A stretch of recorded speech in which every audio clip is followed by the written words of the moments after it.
because I was already streaming. I have everything changed. Yes, yes, yes. Oh, no, we gotta go back to this. Caster's wearing off on you. Yeah, he's Perfect. starting to corrupt the DM. Shush, you. Where can I put my picture? I don't even know. Alright, right there's fine, I guess. Why not? I'll have to unpack the journal between sessions. Yes, the journal is really good. And yeah, screw you, Castrick. You're rubbing off on me. Alright, anyways. Welcome back to some more Into the Yawning Portal. I apologize for the late start. I'll write on somebody and he's just taking too long.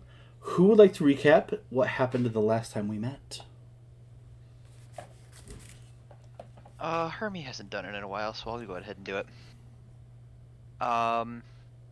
We were recuperating after our run-in with a black dragon named Nightscale back in the Yawning Portal after we completed our last mission. And got our items, got our money. Some people bought additional stuff, and then we went into yet another mission that Elminster had for us.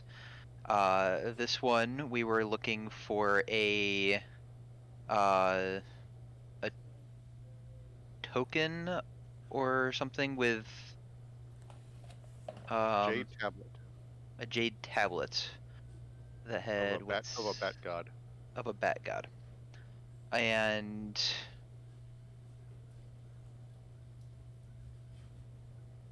then we saw a town after going through the portal, started going towards the town, but accidentally created a landslide and fell into a sort of dungeon-looking thing.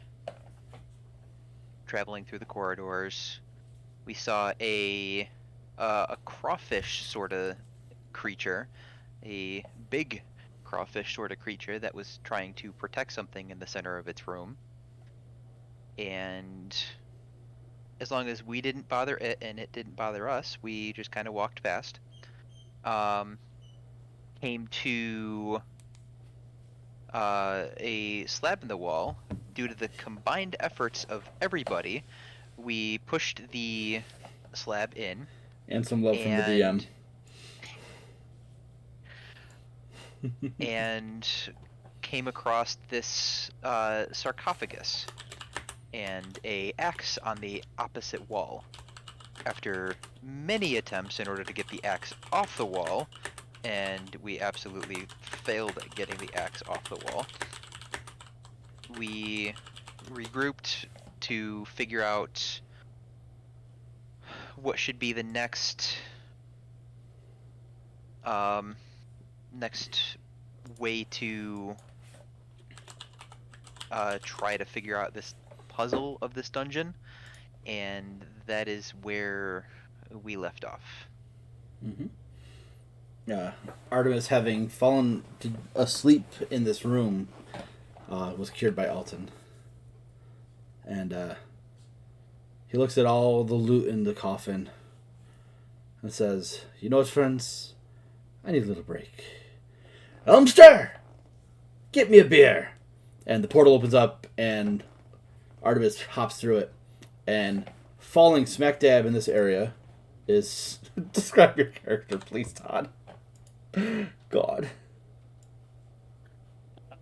So Gussel is, he basically looks like Terry Crews. He's pure green, and he's got a shell that is extremely small on his back. He is a turtle. The most eye-catching thing about him is for how muscled up he is. He is only 3.5 feet tall.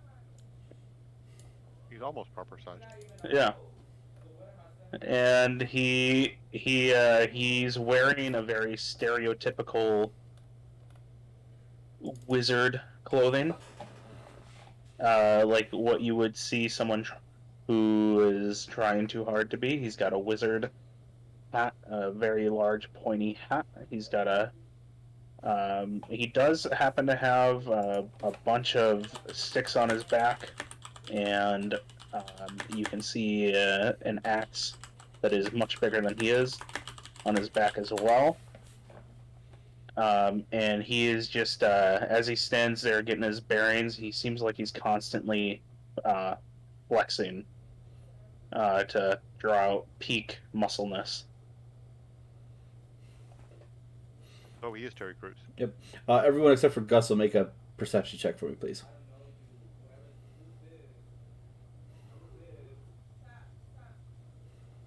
Gotta open up my character sheet for this.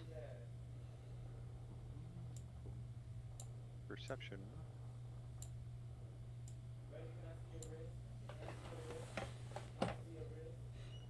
Castrick's too busy admiring the almost proper size turtle.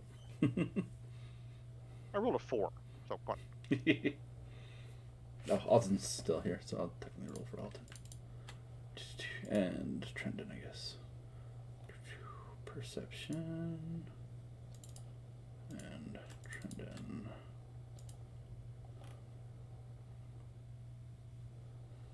Something's not right on his character sheet. He doesn't have any skills checked. Oh, he did everything through D&D Beyond, that's why. Yeah, so everyone except for Castrick noticed that when Elminster opened up that portal to take out Artemis and throw in Gussel, the mist that was in the room that was kind of light all disappeared through that portal. Oh. So there's no mist in the room anymore? Does not appear to be any. Well, yes. Okay.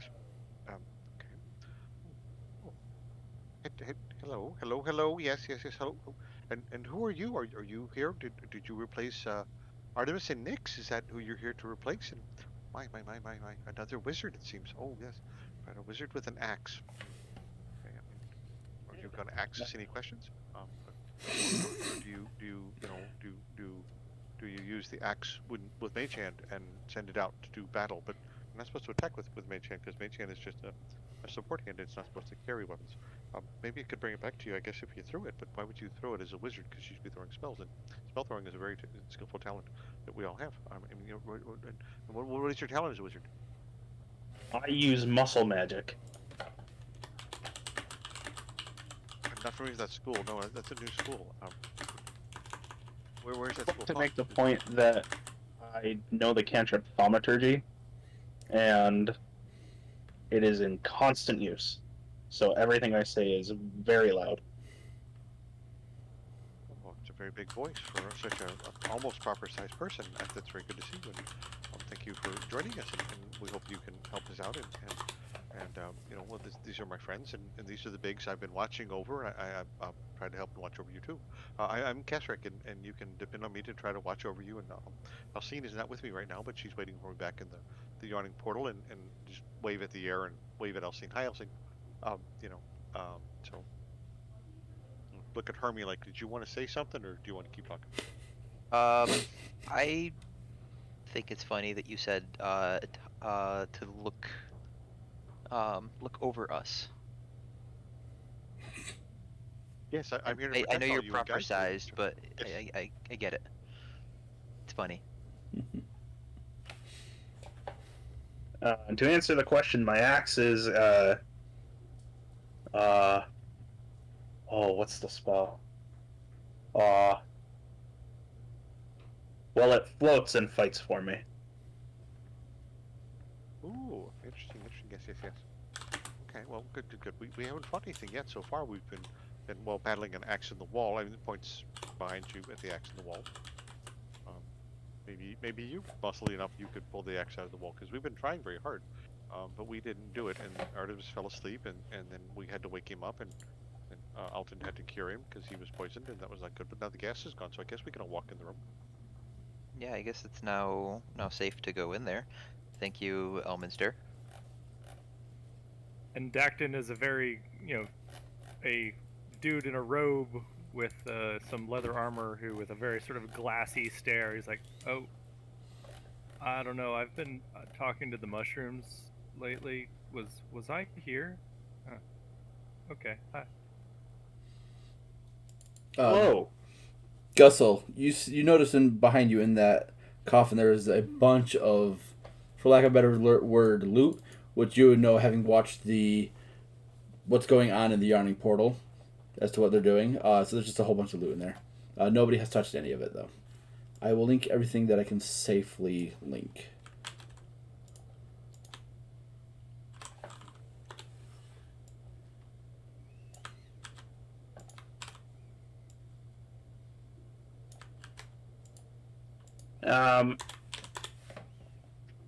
I will point it out to friends. Friends, as my first bit of help. Behold, and I cast the light cantrip, but it's really me taking out a torch. Oh, he's a subtle wizard. Did I wrap Hermie on the knee because that's the proper height for me, and Kasric is 2.5 feet tall, so he is a proper sized forest gnome. Everybody else to him is a big, but pat the knee next to me and go, that's a very subtle magic casting. Did you see that? He made it look like it's a torch, but he really cast a light spell. Did you feel the arcane pull when he did that? It was very, very interesting. And he even did a semantic component of striking that flint and steel to make the torch light. I mean, I didn't feel any magic, but let me go ahead and see if I can do like an Arcana check to see if like that really did cause magic. Hey, go right ahead. I really want you to roll a 1. Okay, yeah, you know there was no magic involved in that. Yeah, I mean, it must be extremely subtle if I didn't sense anything, and I'm quite in tune with magic ever since my ancestors and everything. I didn't sense it. Well, he must be more subtle than I expected him, but of course, I truly trusted you would have been one able to detect if he'd really cast anything. But obviously, an amazingly subtle motion on his own part. So I'm most impressed by his wizarding skills so far. Yes. I mean, it's almost like I'm not needed anymore. I mean, so maybe I should just, stand back and let him do all the spell casting, and I'll just coach from the background and explain everything as you're going along. Because I think that the best thing for me to do is stand back and just help guide you all by telling you what to do, and just in simple terms, in little tiny phrases and steps, because I mean sometimes small phrases can say big things, but big phrases sometimes say small things. And there's people who like to fill up big spaces with little words, but sometimes little words also bind on top of it. If you combine little words together, they make bigger words. And big words can also fill big spaces and big ideas, which is why you write books, because it's a lot of little words in a little tiny book. But books are good, and but dwarves write books on metal. And if you melt down the metal, does that mean they're recycling the book? And would you lose all the words, or the words still change because the dwarf didn't really use them? And why would you write a book on metal? I mean, it's so heavy to keep that, and you have to build a bookshelf, and the bookshelf after a while, so you need more metal, then you have to build the bookshelf, and then you got to build that one bigger and bigger. Eventually, you wind up with a bookshelf that's so heavy you can't really sit inside a mountain. But the dwarves only live in mountains, so maybe they should make books out of stone. But if you make a book out of stone, wouldn't that be even heavier than metal? Okay. Maybe enough. Excellent point, Kasric. What's funny If is we're not in a hurry, I can see if any of this stuff's magic, but I can do it fast or slow, but I would rather just sit here and stare at it for a while. I would like to point out, dwarves understand rocks very well, so by writing it into stone, they can understand it better. Very good point. Would you like to discuss that further? What's funny is in the midst of that entire just like you talking about them, I had something to say, but I completely forgot what I was gonna say.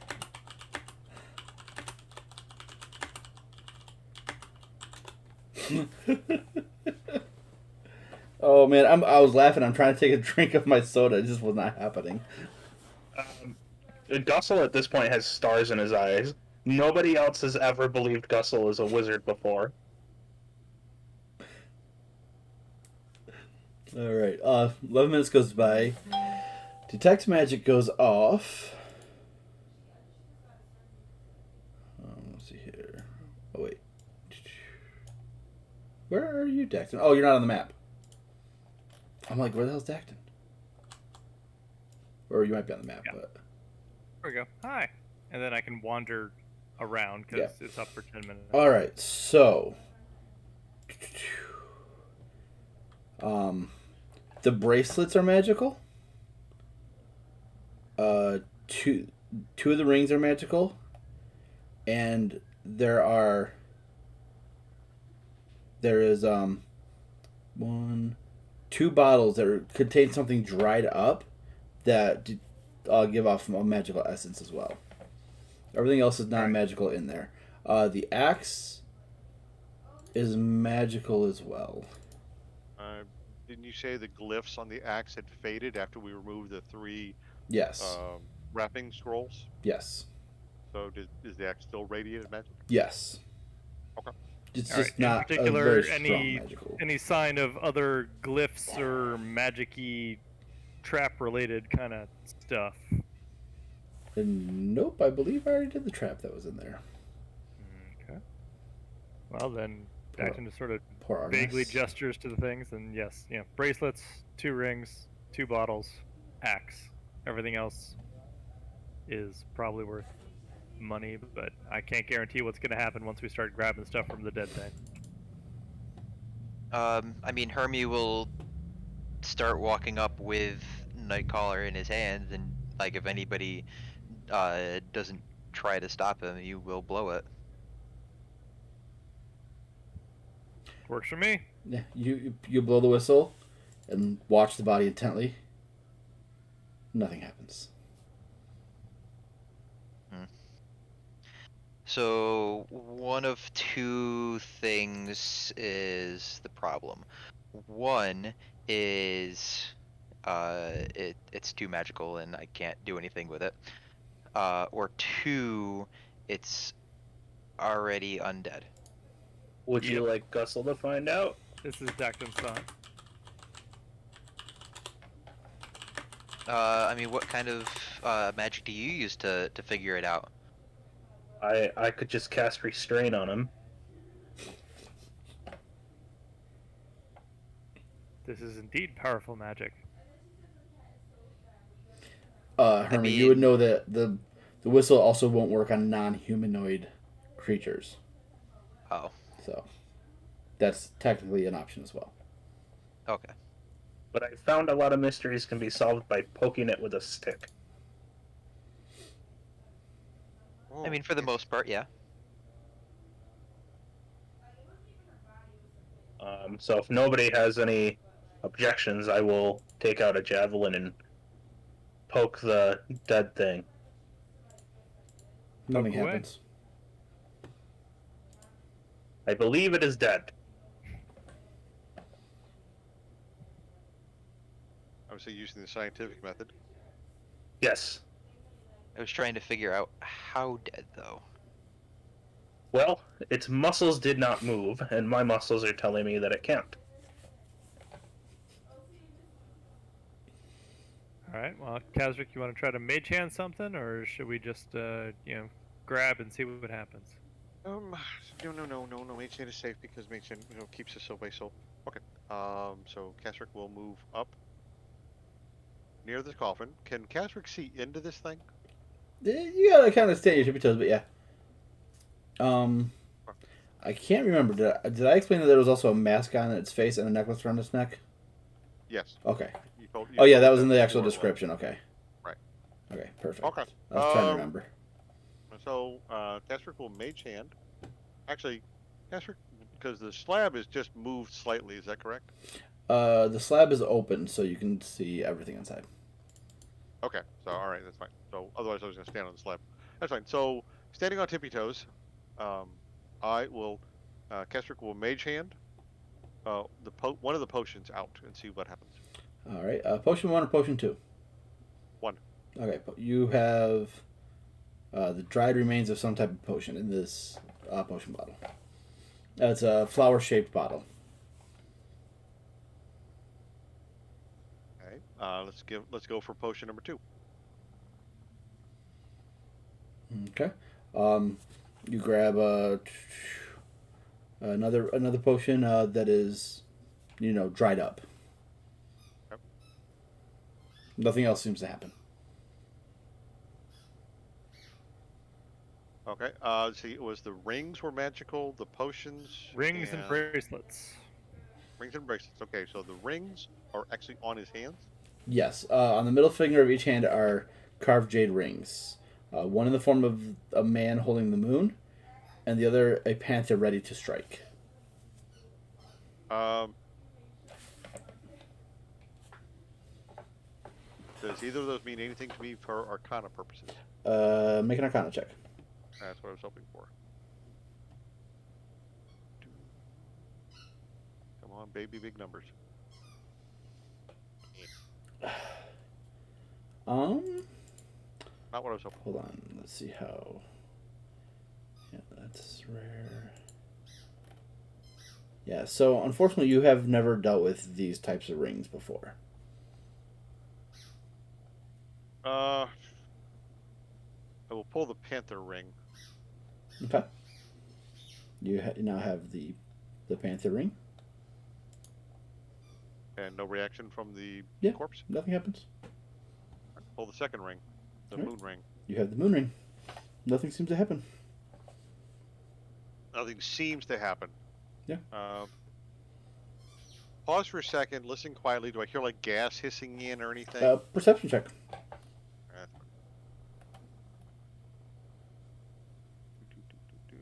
Oh yes, mine. Oh yeah, you don't see anything. Okay. All right. And there's the necklace was the last thing. The Yeah. bracelets and the axe. Oh, well, I can't get the axe. That's in the wall. All right. I'll take the 2 bracelets. I'll pull the right bracelet first. Okay. Yeah, you just have the bracers. Nothing seems to happen. Okay. Oh, there's an axe in the wall? Yeah. There is an axe buried in the wall, which we could not budge, so it must have been put there by a giant of some kind. So Because I will after say, I'm sorry, but based on what I'm reading, there's supposed to be a third ring, I guess. So there is one more ring. Oh, okay. I'll pull the 3rd ring. I got a panther ring, a moon ring. What's the 3rd ring? Looks like a shield.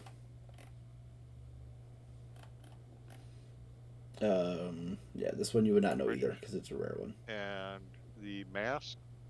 Is the mask magical? Not according to my spell. You've got the bracelets, the 3 rings, 2 bottles, and then the axe in the wall is the last thing that's popping magic right now. There's plenty of money in here. I would say that technically the mask is magical. Mm-hmm. Yep, that's not terribly surprising. And he's wearing a necklace of some kind, if I recall correctly. Yes. Without having to read.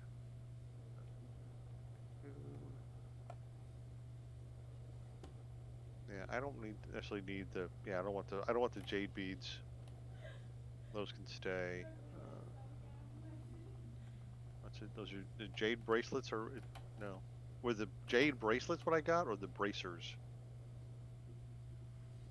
You have the jade bead bracelets. They're bracers though.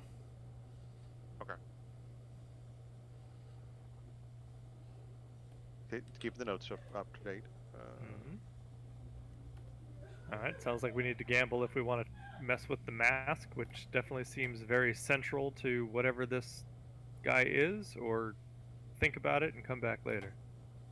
Okay, what also says lying among the hip bones is a 6-inch long statue of a faceless man with large pointed ears. Plugged at the bottom, it is a bottle. You grabbed that one already. I did. Okay, so that's one of the 2 potions. Yes. Okay. Yeah, I'm scanning this thing here.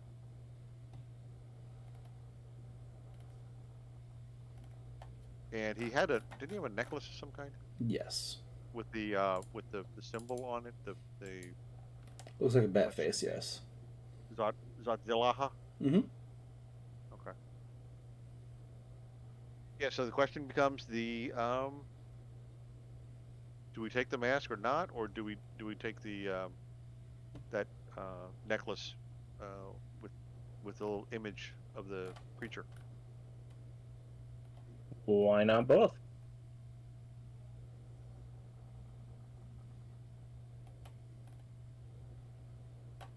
And no, I don't deserve an Archie channel. Thank you very much.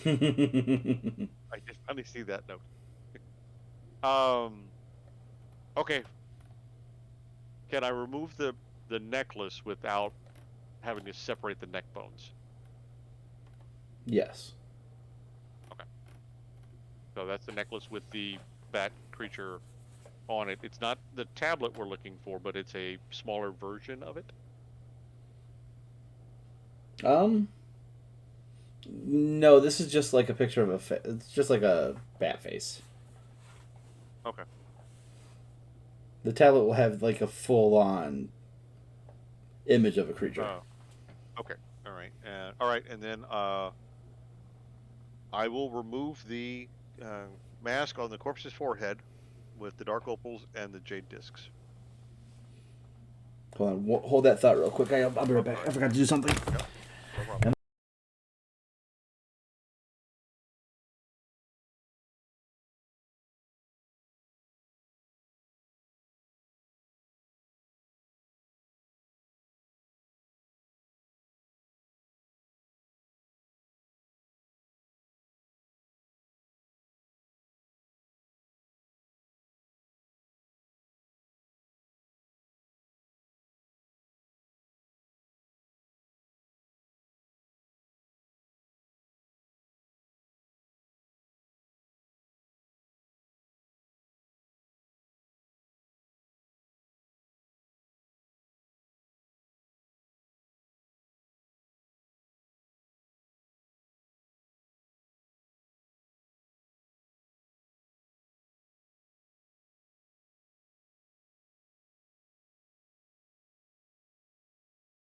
Just updating my notes.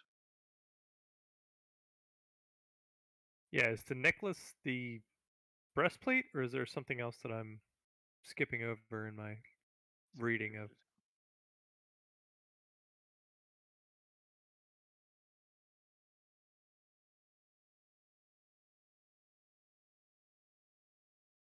Let's see.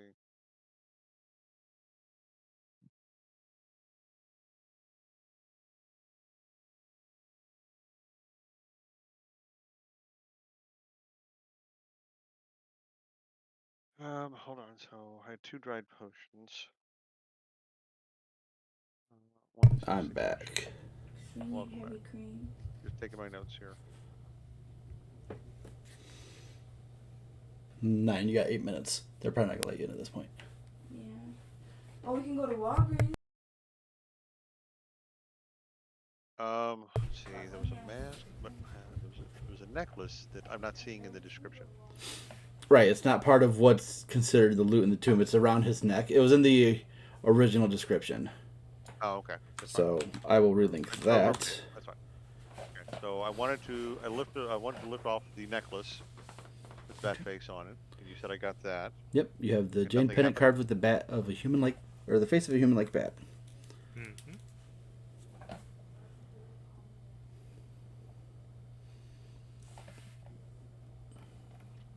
Okay. And all right, nothing happened when I took the necklace. So Nope. now I'm gonna mage hand, and I'm going to attempt to lift or get the mask. Okay. You lift the mask off this creature, this body, this corpse, whatever you want to call it. And as you do, dust begins to get stirred up into clouds, and it begins to gather on the bones as they knit back together.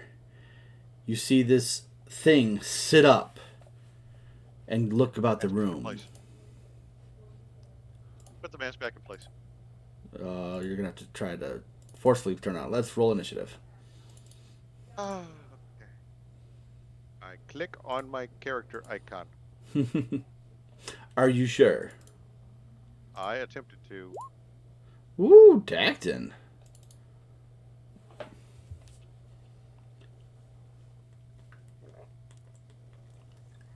Yep, Oh, wait, I was. it didn't do advantage. You have to choose to do advantage. I clicked on advantage for whatever reason. It didn't do it. Oh yeah, sometimes it can be finicky. Roll twice. Todd the torch. Alright, I'll roll for Alton. Because you kind of need some help here.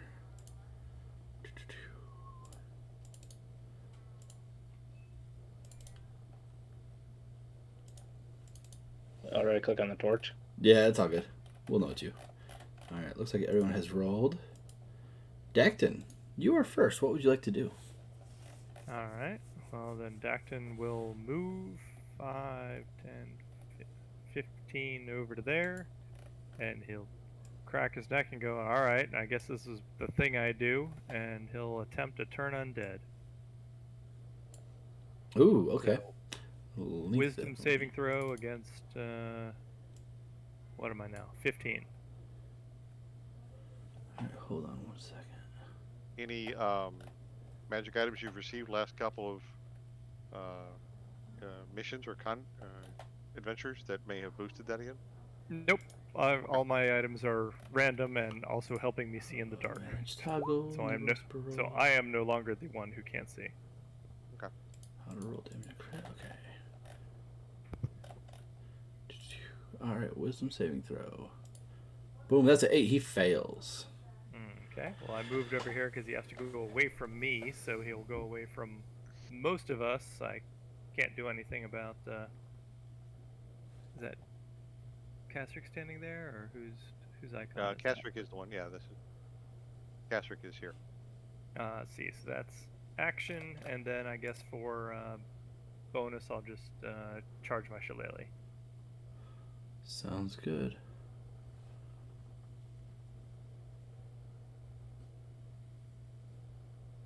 Okay. Alright, that's going to bring us to Trendon. What's Trendon got for spells? You know what? Trendon's going to disappear because I don't know none of his stuff. Because he has it all on roll 20. Oh, that's fine. Alright, Gussel, you're up. Okay, seeing the undead stand up, I will panic and show them my real magic as I go into a rage. Growing to be large size. Yeah, he is technically prone on the ground.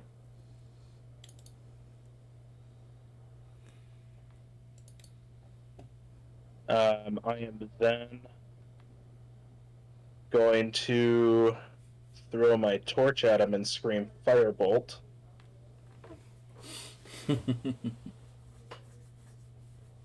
Your attack will have disadvantage because of him being prone. It is reckless. Okay, so straight roll.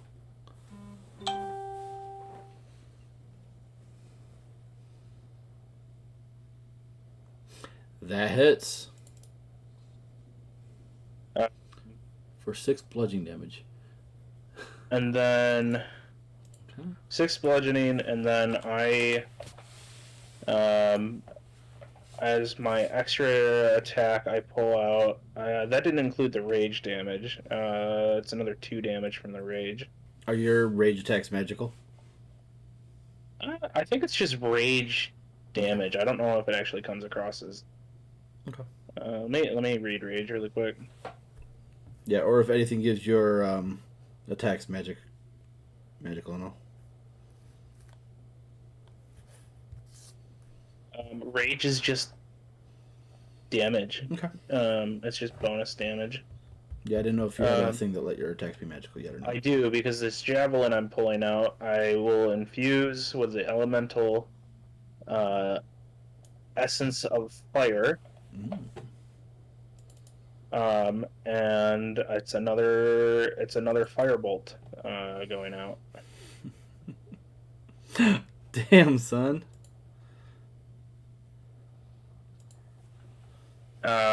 Again, it's reckless. Looks like it's a crit. So he takes 19 points of damage. Yeah. And then some of it is fire. Yes. Looks like 4 of it is fire.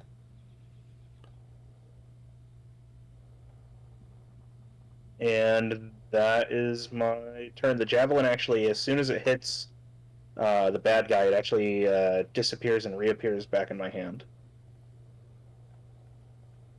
Alrighty. Anything else? Nope, that's it. All right.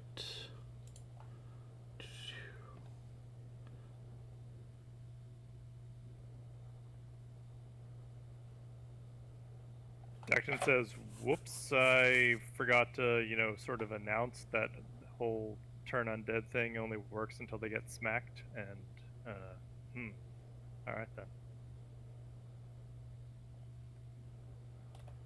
Trying to check something.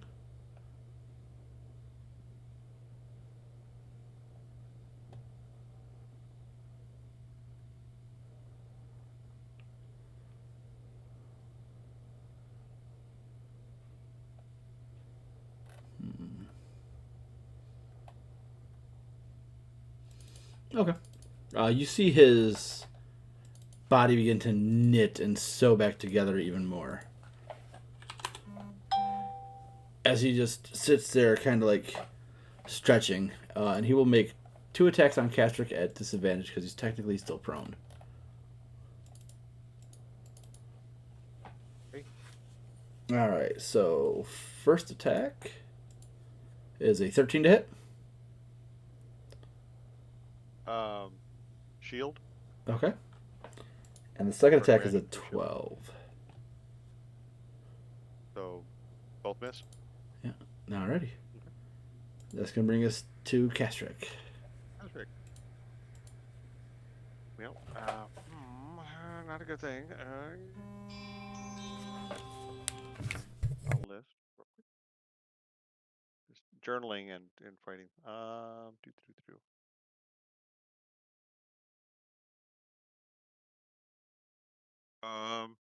Yeah, frostbite. That's a 20, not a 7. Well, definitely saved on that one. Let's see. Hold on. On a failed save, it has disadvantage. It says it makes a Constitution saving throw. It says on a failed save, it takes damage and disadvantage. That's it. So it saved, so no damage. Alrighty. Anything else? No, because if I move away, he'll do opportunity attack. I don't want to deal with that. Alrighty. Alton's up. 5, 10, 15, 20, 25, 30, and he will... I guess he'll just dash right here to be able to try and take something from you. Hermie.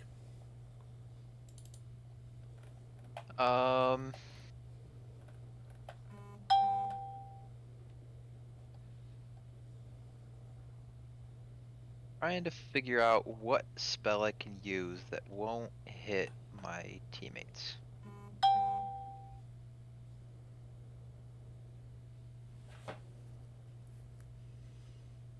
We'll go ahead and just cast fire bolts at him from where I am.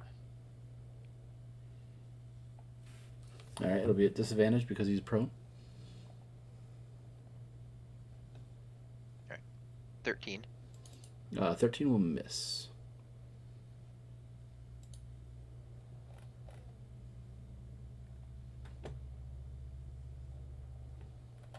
Okay, and then that'll be it for me.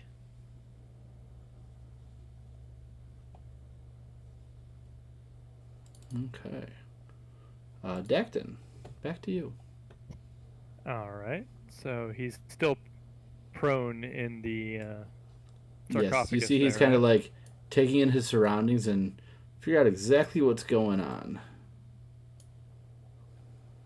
Okay.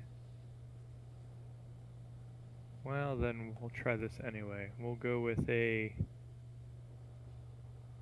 chill touch cantrip, which is going to be at disadvantage because he's laying down. So, disadvantage.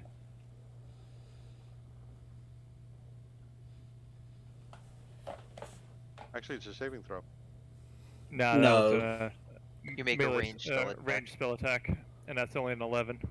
Yeah, unfortunately that just misses. Well, not just misses, but it misses. Okay. Alright, so then Dacton is going to go 5, 10, 15, 20, 25. He's going to go over here. And that's probably going to be it for him. Okay. Gussel. I'm going to keep using my firebolt attack.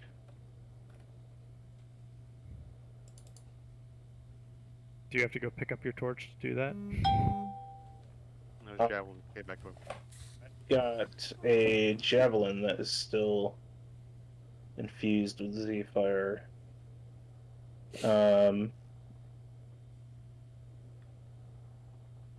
So it looks like the first one probably misses with a 9.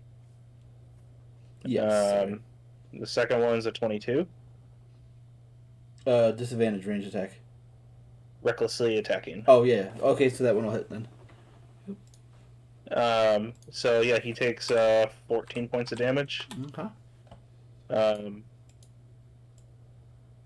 5 of which is fire damage. Mm-hmm. And is he so like he's in the sarcophagus, right? Yes. Okay. So like, I'm at the base of it. Am I able to reach like his foot or something? I mean, technically, yes. Okay. That'll have to be on next turn, but that's my turn for now. Okay. Oh my god, shut up, phone. Alright. That'll bring us to our boy here. You see his body stitched back together even more. Castrix token's in the way. Oh, that's what happened. As he stands up, and he just kind of, he walks away from you guys. To here, and you guys both get opportunity attacks if you want. You and Alton. Alton will swing. As a war mage. Ooh, that will I get hit. one anyway.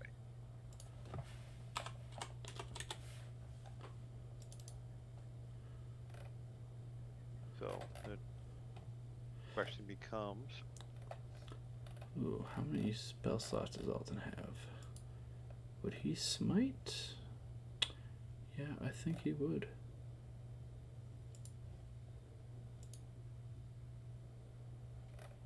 I mean, it's an undead, so I would think so.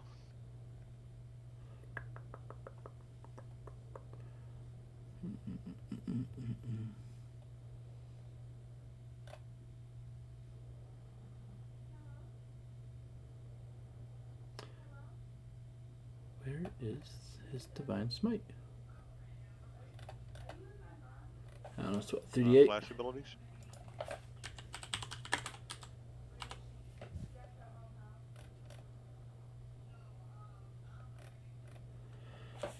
You can keep going, Castrick. I'm trying to find this. Okay. I'm torn between. Well, I can't do burning hands because I'd have to angle it. Could I do burning hands? No, I couldn't. Okay. I think you have to do a spell attack with Warcaster, don't you? Can it be a saving throw? I don't know. Burning hands is an area. Right, it's magic missile. Yeah. Yeah, so it's a magic. It's a spell that attacks one creature. So I can't do fireball, but you could do magic missile. Link it for me. Link Warcaster. Yeah. One second. Sorry. Oh wait, he would have been using Shatter Spike, not whatever. So that would be magical damage. And then I don't know if that's right for smite, but we'll say it is. Warcaster. Yep. You performance. Yeah. Spell the creature, then make an opportunity attack. It's the just has to have a casting time of 1 action. Yeah. So that's fine. Cast time 1 action, and it must only target that creature. So you can't throw a fireball. Right. But you can do, like a fireball. Yeah, I would say you could do magic missile. So magic missile counts because it's only one creature. Yep. So I can do that. So I'm burning huge. Okay, I'll do fireball fireball. We'll do magic missile at I'm gonna upcast it to 2nd level. Okay. So that gives me 4 darts. So it's 44 plus 4. Right? Yep.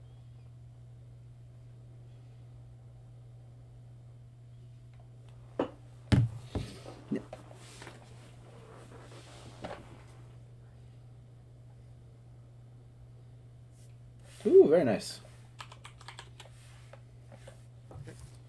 And mark off my spell. To do.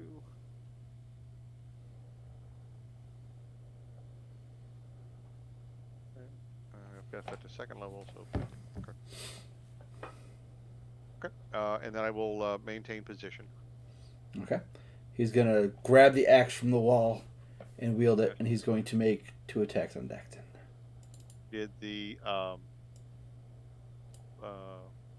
magic missiles seem to affect him in any way? Oh, yeah.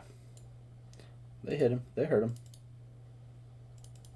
And did what was it? Did Alton get to attack him? Yes. Alton hit him and smited him. Alright. All the pop-ups. Alright, so...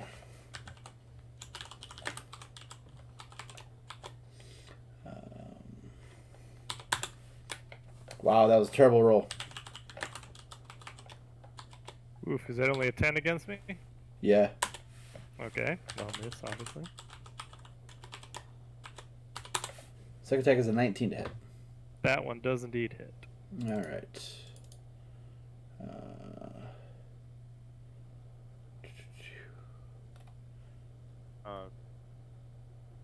Casper has not used his reaction this turn, Okay. so I would like to use my ability to. What is it? It's the arcane. I can project my arcane ward. Mm-hmm. I can move it to any creature I can see within 30 feet, and the arcane ward will. Hold on. It's got 17 hit points at the moment. Oh, nice. So the ward will absorb the first 17 points of damage that would go toward whoever's guarded by it. So magical field of force slides over that Hermie. Dacton's the one taking an axe to the head. I'm sorry, Dacton. Yeah, so Yeah. so it slides over Dacton. Alright. Sorry, they don't have this in his stat block, which is annoying.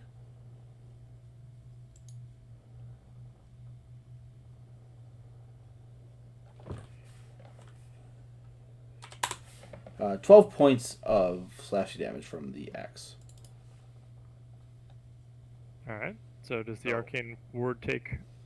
It takes 12, and Takes- there's 5 left in the ward, and then it comes back to me. Hmm. Yep. And then Alright. Castrick, it's your turn. Doing my job. It's my turn again. Okay. Well, magic missile seemed to work, so let's do it again. No. I'll again upcast to second level. Mm-hmm.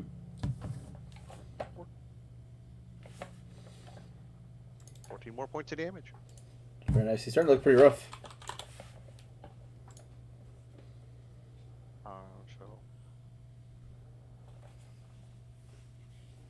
And I will maintain my position. Alrighty. Alton's up. 5, 10, 15, 20. Oh, I'm an idiot. I had it right here. Oh well. I just found the Berserker stat. Oh, I'm dumb. Alright. Anyways. Yeah, that will miss, unfortunately. He does have an extra attack, though. No. Okay. Hermie. I mean, seeing what our fearless leader Kasric is doing, I'm gonna go ahead and cast Magic Missile at second level as well. Okay. Alright.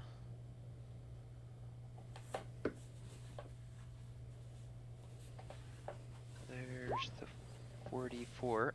Ow.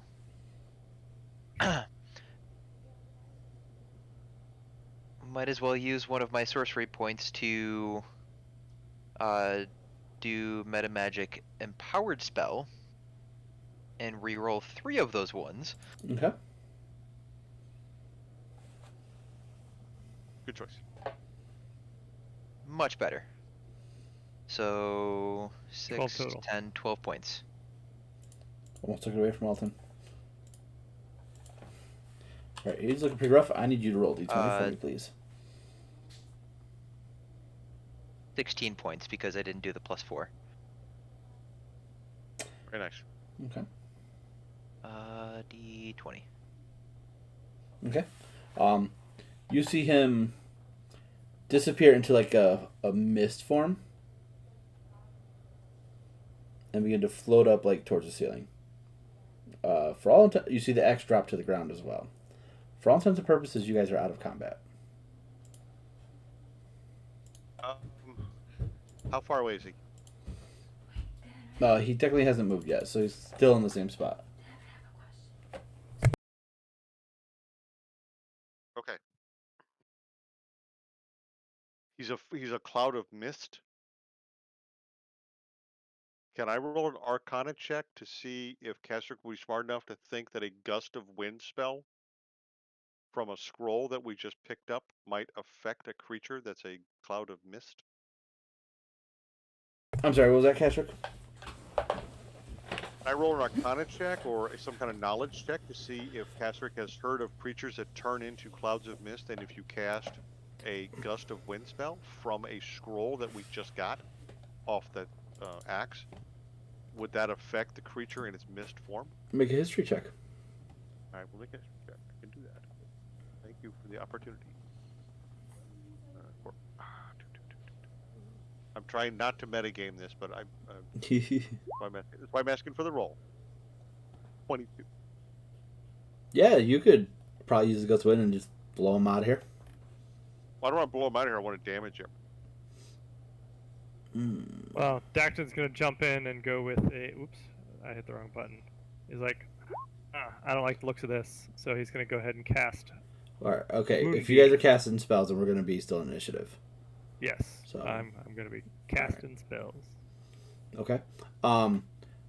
You know that the Gust of Wind probably won't damage this mist. Okay. I'm fine with that. It was a thought that occurred to me, and I want to see what you're fine. Kasric knowledge be. Alright, you cast your Moonbeam. Yep. So centered on 5 foot floor to ceiling wherever he is. Con saving throw. Yep, okay. It's a miss, so it doesn't make a save. Yeah, can you grab me a card so you can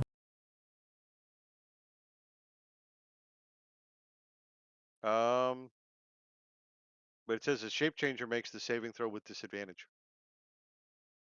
You guys technically dropped him to 0 hit points, and he reverted to mist form. Your spells are not powerful enough to harm him in mist form. You need, like, sunlight or daylight. Yep.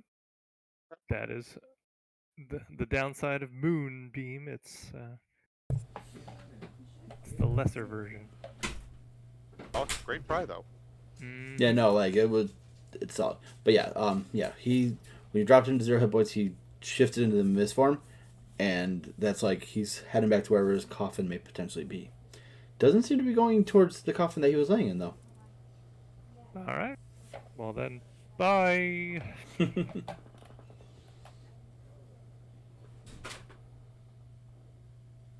All right. Well, nice job to. Well, I guess we can touch his stuff now. Yeah. So we've got it all. But You even no, got the axe. Yeah, we got the axe now, and we can scoop up the random, just money stuff. So Yeah, I'm going to link all that into the Discord. yeah, Thank Dacton you. will start picking up all the random, non-magical stuff just because. well, but I think if Trenton is here, he's got a bag of holding teddy bear. So yeah, I think he can just fill everything. He can dump everything in there for us. And let's hold on to that mask in case it is some sort of angry Right. undead mist re-trapping. I should put that in the game channel instead of the game meme channel, but it's okay. All right. Where to, everybody? Well, there was the corridor to the north, or the east, that we never really fully explored. Well, there's the corridor goes from here. If we leave into the hallway again, we go up east. It turns and I think becomes another cave-in. Because Kasric did look around the corner last time. Okay. So we'd have to go back to the room, the muddy room with the crawfish or crayfish in it, depending on where you're from. There was to the north or the left side of the screen would be a set of stairs down and then a door, and then on the west side of the room or down was another open door that went to a corridor of some kind. I think more stairs. So the Berserker axe. Berserker, Berserker. I think that the corridor to the north of the crayfish was blocked off. The was because those stairs went down. There was mud and debris. It would take a while Yeah. to scrape out and clear through the door pulled inward for the crayfish room. So I think our best bet, good recollection, To go west. yeah, go across the crayfish room, staying away from the center pipe in the middle, I think, and just keep walking, but not go near the crayfish itself. And I think it might let us go to the door on the far side, opposite from where we come in from. Yeah, as long as we don't touch the thing in the middle.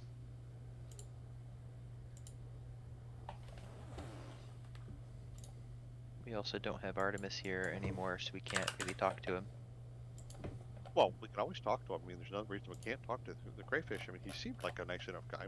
Kind of big, but everything is big. But I mean, little crayfish are kind of better. I think if we just stay away from him, kind of like Artemis told us to just stay away from him, and I'm gonna go near that thing in the middle. He seemed to be like he was okay with that. But I mean, but do we go back in and clockwise or whatever? But it was just maybe circle around behind him. It's kind of like a dance. And do crayfish really dance? I mean, they're 6 feet. It's 1, 2, 3, 4. Do they have to dance to 6 time? And how would you write a note in 6 time? I don't know how to do that, but Daxton says, excellent point, and starts walking to the door. On the way out towards the crayfish, I will go on about how I visited a community of giants, and they actually danced in 6/8 time. was that because they were 8 feet tall and then they had to dance down to normal big size of 6 feet tall? So that's 6/8 time. I don't remember exactly the reason why they did the 6/8 time. I think that like it just they didn't like the number 4, and 6 obviously is bigger and bigger is better, so 6/8. That's not true. I mean, That's not true at all. I mean to giants they are.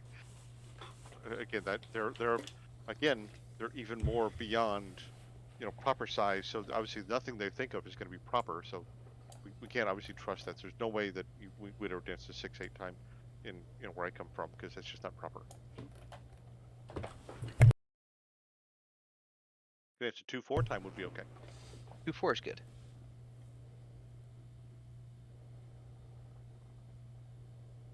Yeah, I say this as we're walking back out.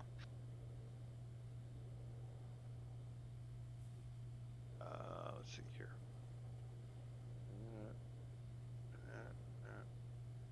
Okay, and Kasric moved out. So we're gonna go back into the crawfish room.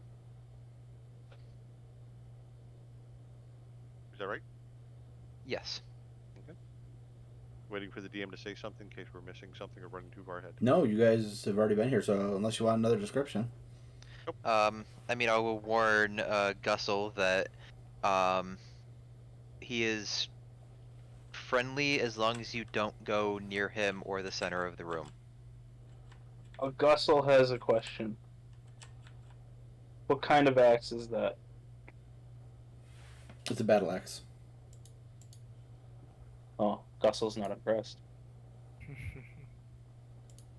Is the crayfish still in the same corner he was before?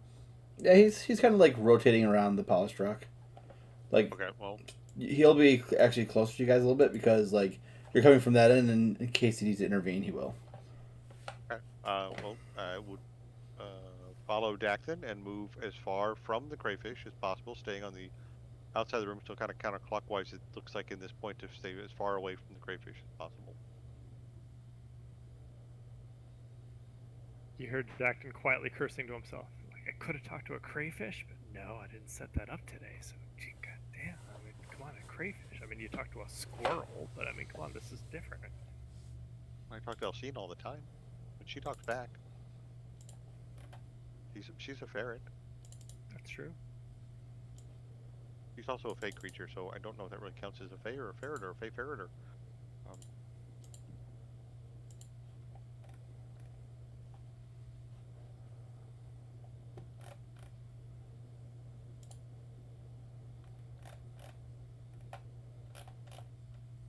Alright, so not the stairs. We need to hug the wall and go south. Well, remember, north is to the left. Ah, we're tilted. So we're coming from Yeah. east. West. We're heading west. Yes, we're heading down and west. And this Yeah. door was already opened, correct? Yes, we've opened This the. door here is not open. Well, this Yeah, one down here. Yes, that one Yeah, Artemis or Nyx opened. One of the two. Nyx, because it was dark.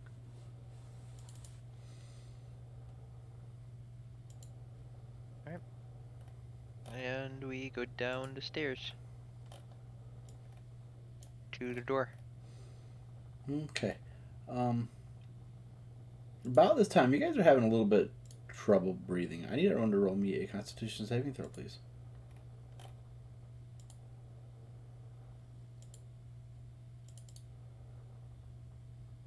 We're all having trouble breathing? That's not a good thing. In my character. Yes, my massive constitution.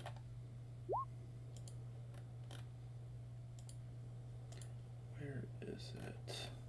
Did the trouble start after we battled the creature, or once we got in the muddy room, or as we got to this corridor? You've noticed that it's just there's been a light amber gas around, but it didn't really affect you. But now it's like, okay, something's going on. Oh, I'm sorry, you guys don't get to make saves. Everyone takes not total roll. Everyone takes 5 points of poison damage. What the hell?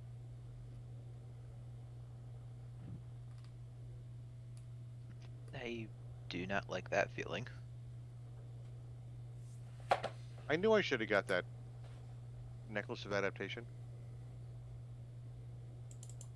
Gussel doesn't like it either, so Gussel. Oh, you don't take that damage, Gussel. You haven't been here an hour yet. Okay.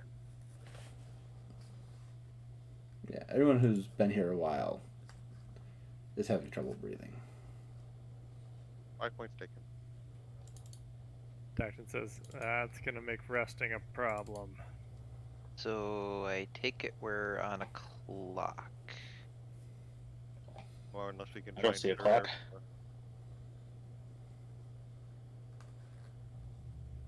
We just have to find clear air somewhere. Maybe we can get out of here and get away from this stuff. I mean, which doesn't affect the crawfish. Yeah, the gas, it's been irritating, but now you can okay, this is probably a little toxic. Alright, I will investigate this door for traps. Okay. Boop doo. It does not appear to be trapped. I do it like Mortana. When you investigate, it's not trapped. When you don't investigate, it is trapped. Yeah. Well, I don't see any traps, so I will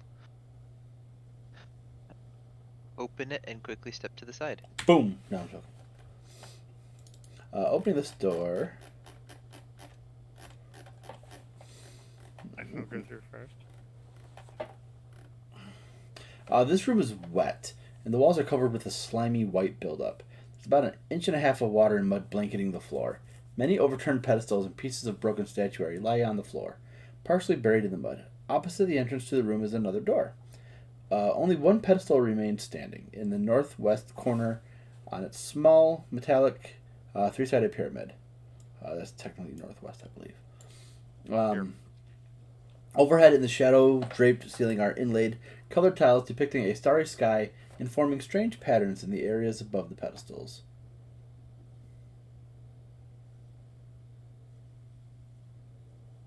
Okay. Do we need to get rid of the pedestal? No, but there. Okay, so one pedestal is here in the northwest corner, because north is to the left. So there are patterns in the ceiling over the four corners. Mm-hmm. Okay. Uh, we recognize the patterns. Maybe they're constellations or something. You can't really recognize the constellations, but you are able to see that the fallen statuary was made of stucco and depicted other potential gods. Okay. Make a religion check for me. Oh, one of my strengths. Let's see. Religion.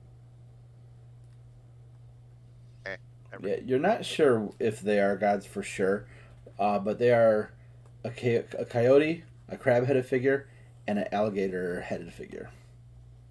A feathered warrior and a jaguar.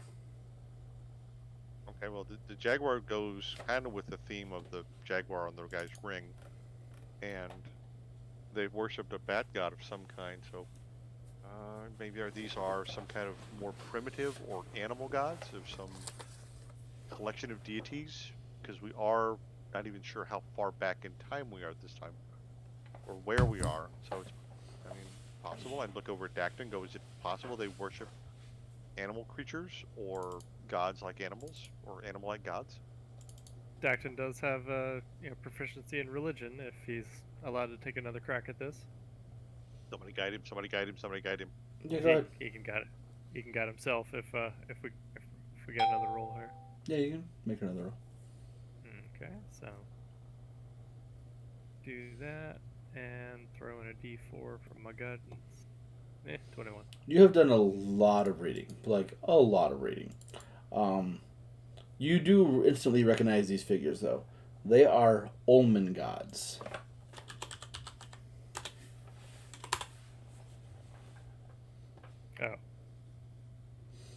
Oh. And the one above the one that's still standing, the pyramid that's still standing, is Apocatekel, the god of moon and lightning.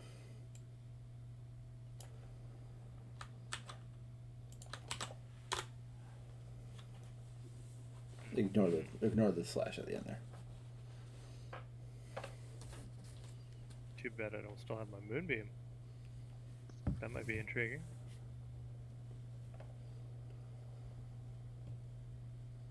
Well, obviously I relay this to everybody, and we are now looking at a testament to Apocatekel. Moon and lightning. Is there any magic surrounding the pedestal? Not that you can tell.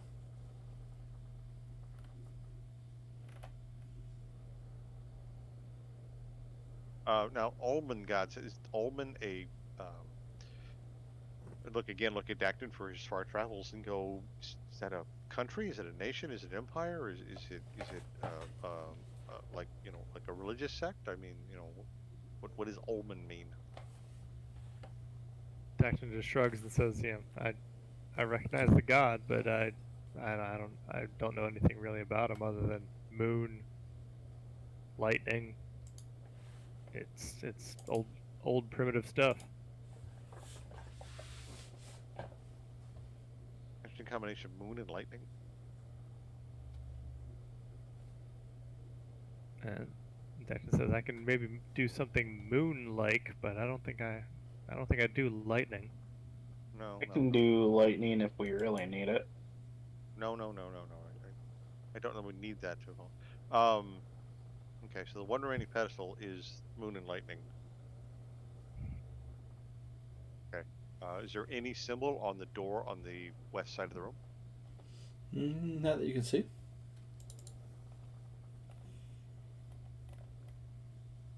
will advance forward, and the pedestal here has been knocked over, Yes. and there's no. Don't tell them what the symbol is for whatever that deity was. Nope. No way to tell. Well, Doctor's just gonna say, well, I guess it's my turn to be the sucker, and he goes to the door and tries to open it. Alrighty. The door opens. And Dacton just goes, did not expect that. Right. Okay. As you progress through this next hallway, the walls and ceilings of this hallway are coated with slime, and the floor of the passage is covered with a layer of mud. Through this muck, a steady stream of water trickles northward. The stucco on the walls is flaking off, and there are glowing silver tracks in the slime crisscrossing the walls and ceiling. Along the east wall of the passage stands a 12-foot-tall stone statue of a man outfitted in fine clothing and holding a stone tray in his raised arms. Its eyes appear to be black gemstones. The right one droops out of its socket, balancing on the statue's cheek. From behind the left shoulder protrudes the hilt of a weapon, most likely a sword. The stone tray, as well as the forehead and the nose of the statue, are chipped and scratched. How wide are these slime trails? The glistening slime trails. About 5 feet, maybe a little less. They're 5 feet wide. Yeah, a little less. So whatever creature left them was 5 feet in width. Caster would like to point out this overly large and overly wide slime trail to the party and go, the only thing I know that leaves a slime trail is a slug or a snail of some kind. And if they're 5 feet wide on the base, they're more than big. Oozes can leave a trail.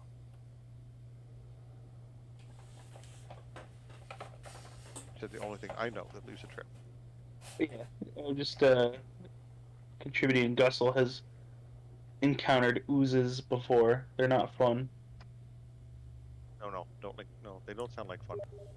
So let's be careful as we go forward. So, just pointing out. Does that guy's weapon look removable? 1 second.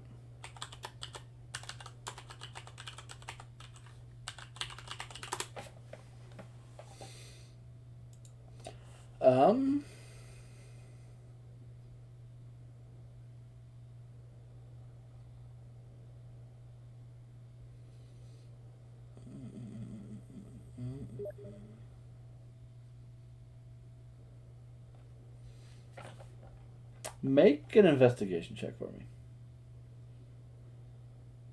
Oh, I'm really good at these.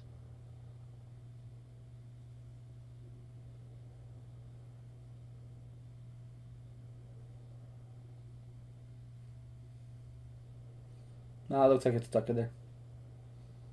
Dang.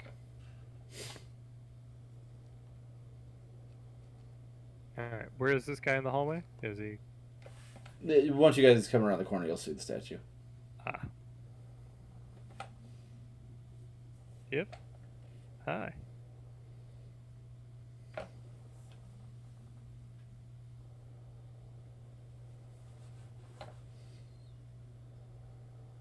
Alright.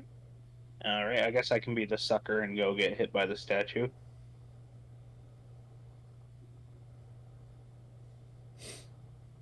Dactons is after you.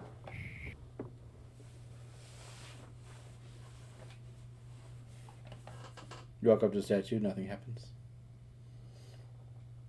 So you do see... oh. Go ahead. I was just gonna say, are his eyes look like they're little black gems? Yeah, his eyes are definitely gems of some sort. I'm gonna see if I can get the one that's kind of already coming out. You would have to climb up to it and stand on this tray in its hands to be able to do so. Ooh, that seems like a bad idea.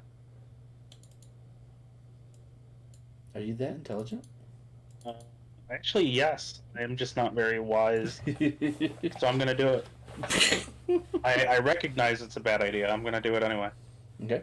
You climb up and stand on the tray. How heavy are you? like maybe 200 pounds. Okay, yeah. As you climb up and you stand on this tray, you get ready to pluck the eyes out. What's your passive perception as well? 9. No? Okay. Um, this statue is very top heavy, and this causes the statue to tip over. Make a dexterity saving throw, please.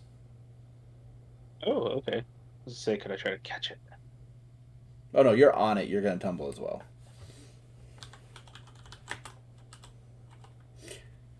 Yeah, you take 6 points of bludgeoning damage from this falling statue.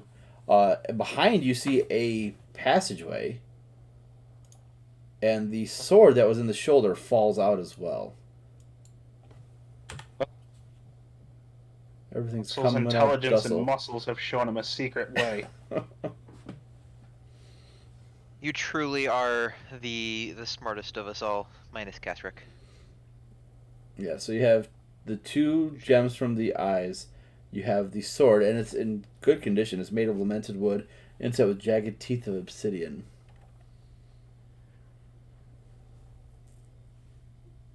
Ooh. Anybody care if I hold on to that for a sec? No, it's okay. No complaints here. Enjoy. It's laminated wood. Yep. And by hold on to it a sec, do you mean that you're going to cast a spell on for it? I would like it to be my new floaty weapon. Hmm.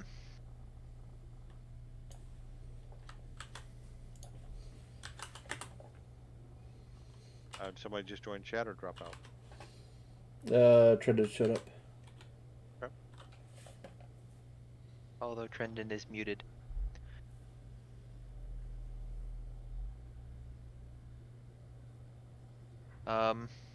Well, I mean, secret passages generally lead to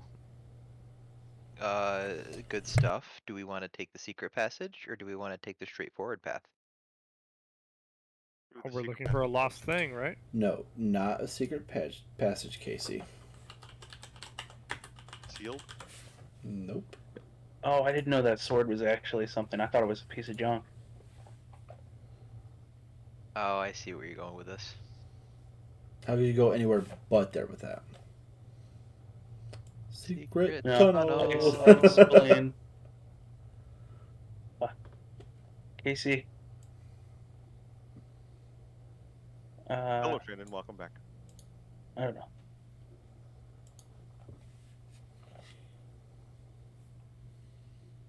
Well, I mean, me personally, I like the rule of left, so I say straightforward path, but I mean, secret paths are good too. right makes right, left gets left behind. Okay. And if it's important enough to hide out of plain sight behind the statue, whether it's a secret passage or not, they put the statue in front of it. So they didn't want everybody just walking down it. Wouldn't it make sense that maybe they were putting something back there? Or were they using the statue to plug it up so that something stayed in there? Because that's the other option. It would be that you did want something coming out into the passageway to harm the normal people. Not that I mean, if it normal anyway, but so we should just kind of consider that. Daxton says, "Good point," and starts walking. if it was a passage for people to travel through, they wouldn't have put something that's so top heavy and would just break the second it fell. Well, maybe they didn't have the same safety requirements back in the Ulman Empire that we do now, because I mean they're worshiping, they have big crayfish guarding things. They had OSHA. Don't be disrespecting them. We don't know how far I back said we went. I maybe. say we go. All right. Daxton's at the turn. Dacton, obviously. water beads collect upon the walls of this narrow passage, and the flooring is cold and damp. A low ceiling, only 5 feet tall, further cramps this dank place. Oh, nearly proper size passageway. Actually, it is proper size because it's twice Catherine's height, so that makes it proper sized. Well, barring anything particularly ominous, Daxton will continue down to this crumbled opening here. Yeah.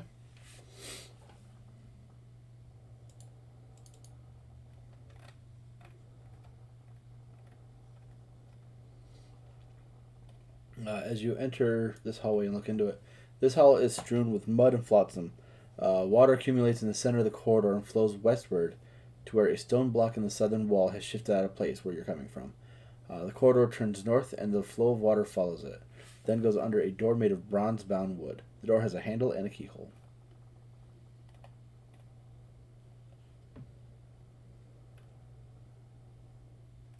All right, everybody, we got another wet hallway.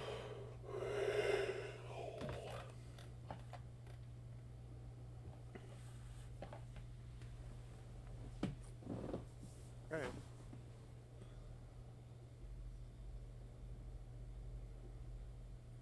With a door to the left and the straight ahead. I don't suppose anybody found any keys lately. The only key we have is the metal shepherd's crook that I found earlier. I do know the knock spell.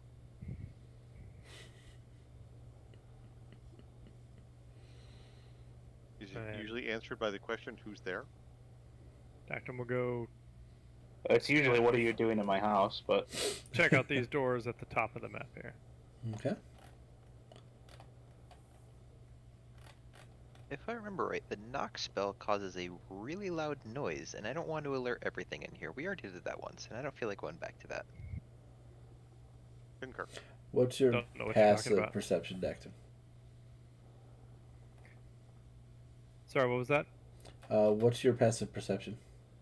Passive is 14. Okay.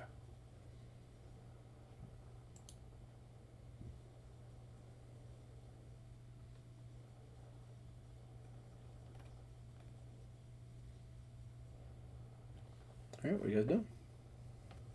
anybody else notice the slime trail just kind of ends in the middle of the hallway? No, but now that you pointed out, I definitely take some interest in it. Where which direction did it come from? How tall is the ceiling?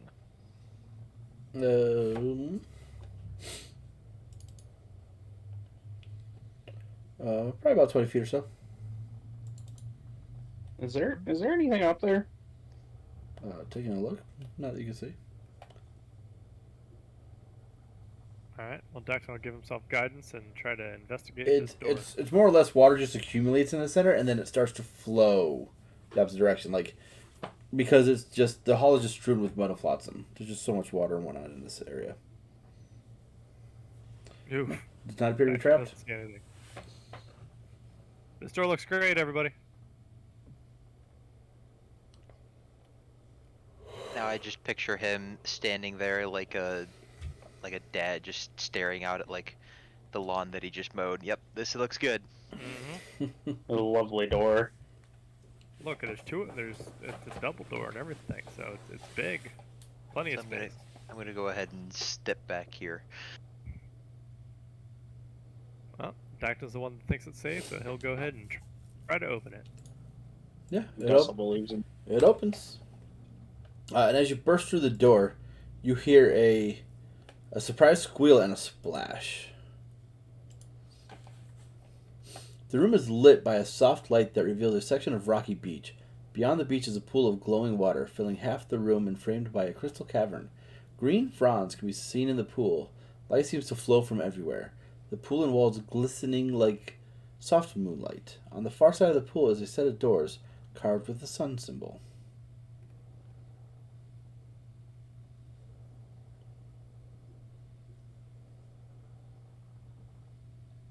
Let's see.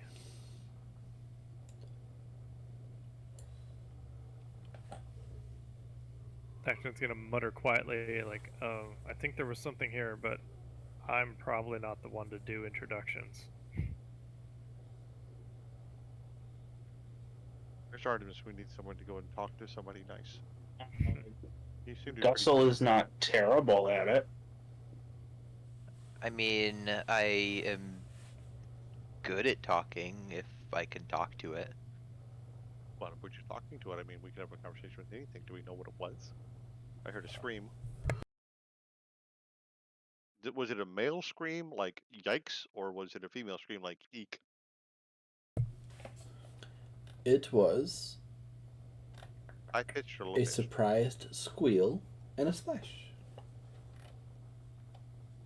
That might mean someone's in danger. Dacton's gonna slap Hermie on the back and give him a guidance and say, "Go get him." I will go ahead and walk up to the pool and say, "I'm sorry if we frightened you, but we are just trying to find our way out. We kind of got stumbled into here, and now the way out was blocked, and we're taking damage, and we're just trying to find our way out." And I'll just say that all in common.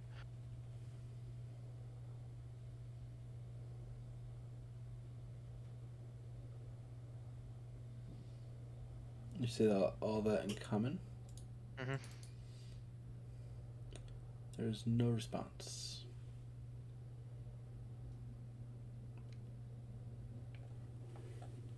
I mean, I don't Can know what I- the sound was, but I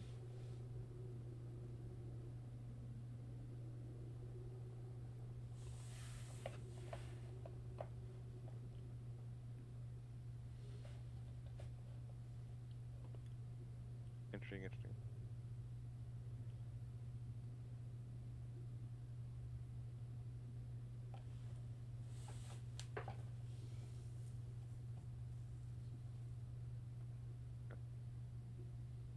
Gastric says, I don't have anything that lets me talk to anybody else.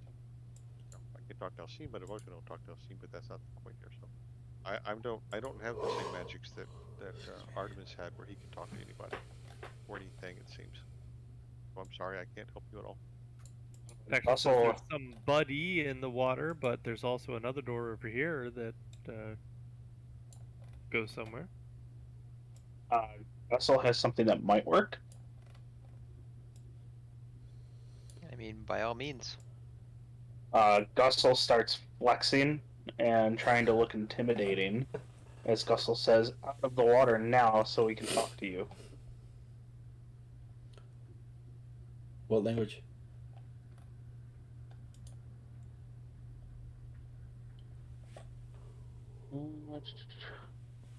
I will try 3. I'll repeat it 3 times.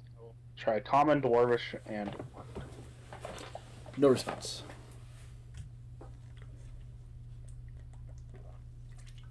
Can I guide myself and try to ask it to come out politely in Celestial and Infernal?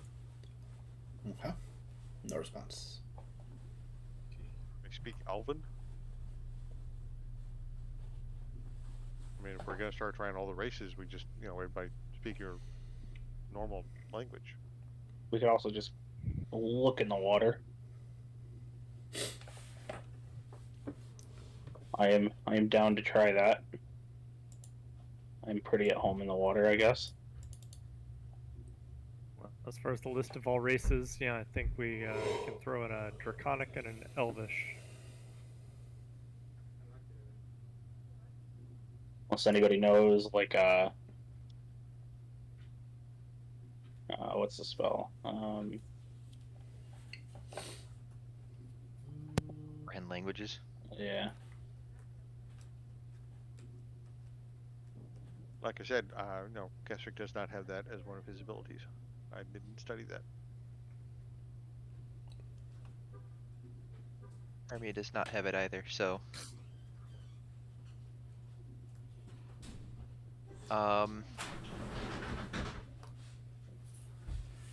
Thank you. How does the water look? Is it like murky? Is it like clear? Is it?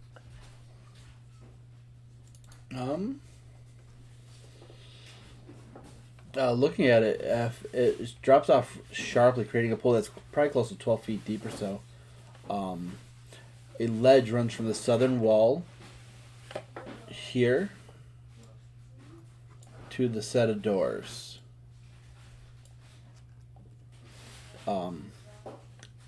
That area of the water looks like it's only 2 feet deep or so.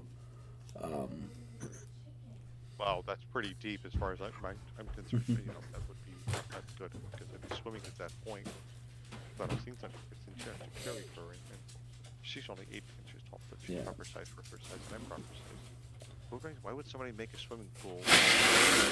That doesn't make any sense. I mean, it's almost deep diving.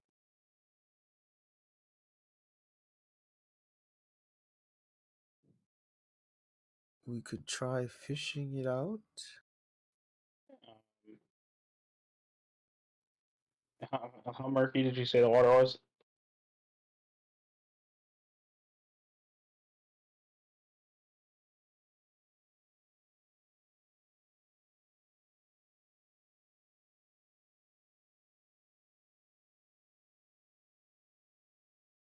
Let's see here. What that's just going to be. Okay. All right. So we heard a squeal and a splash. So thinking that means something was sitting maybe out of the water, and when we opened the door, we surprised it, and it jumped into the water. So whatever it is hiding in the water. We tried speaking several languages, and that didn't work. But I don't think that a male or a man would squeal. I mean, even the bigs don't squeal too often. There's a few that do, but that's not what we're talking about. But so anyway, if we think about this, so supposing that whatever made the sound is female, if we're just taking a guess, because we're gonna have to eliminate some option. What language do all women speak? And are you big? Shopping. Yes, very good. Shopping. Okay, so since all of you are big males, and you've all dealt with females of, oh, I don't know, we'll say certain repute, what language do all of them speak? I'm not the person that asked that. Well, neither is Nick, but we're asking anybody anyway. Wouldn't they all speak jewelry? So maybe if we take some of the gemstones that we just picked up from the other room, and maybe place them on the edge of the water, and then we all back away to, give room. Wouldn't that maybe attract any female you've ever heard of, whether it's a big female, or I mean, even a proper sized one, or even, I mean, a female dragon will still approach to get gemstones. So not that we really hope this is a dragon, because we hadn't had enough time with Night Scale, and really wouldn't fit well in this room. So anyway, but not that Night Scale didn't have water too. Anyway, so but wouldn't we just be speaking the universal language of females by offering jewelry and then giving room for them to approach and show we're not threatening? Not that Vessel didn't do a great job of intimidating the water, although I'm not sure how that worked. But of course, is that a mating ritual thing where you flex to attract attention and. Yes, the only language that Gussel's people speak is muscle, and he's just flexing continuously. Okay, good. Well, sometimes that's intimidating to other people, but sometimes it's a great show. But I think if we oiled you up or something, maybe that would work better. But then you'd have to wear something kind of, small, and that's the only thing armor you'd wear. So let's not do that. But maybe, can you run really slow along the edge of the water? Yes. While I'll sing, some people stand in the darkness, afraid to come into the light. But don't you worry, I'll be there by your side. I didn't know we were multi-classing into Bard now. Yeah, we could. I'm not, but I mean, I'd like to point out, in regards to the oil thing, Gussel's got the natural armors. He's really not, he's got the loincloth, but, he's really not wearing anything else. Because then his muscles can't speak for him. There you go. You're almost ready. I mean, and if we had, if we could get you in some red trunks, I think, we could color those red, and maybe give you some kind of a floaty thing over one shoulder, and with a little prestidigitation, do gust of wind and cause his hair to flow back as he's running slowly across the shoreline of the water. It might be something to attract a female, with the gemstones there, So I think we practice, we try the universal language of women, and we put some of the gemstones on the edge of the pool, and then we back up a little bit to give some space so we show we're not threatening. Okay, how far? I agree. I'm down to try that. Right? Nope, not hard. And what Gems. gemstones are you putting down? We can try, Which but ones or how many? We just collected a whole bunch out of that crypt. Got 2 black eyes. There's those, and we could also just a scattering of the smaller gems, which we picked up, which aren't worth a whole lot, but you know, a pile of shiny things is still a pile of shiny things. Ask any lady who's ever been fooled with a cubic zirconia. Um, you know, I would say that. Yeah, there's a whole bunch of stuff that got loaded from that. Uh,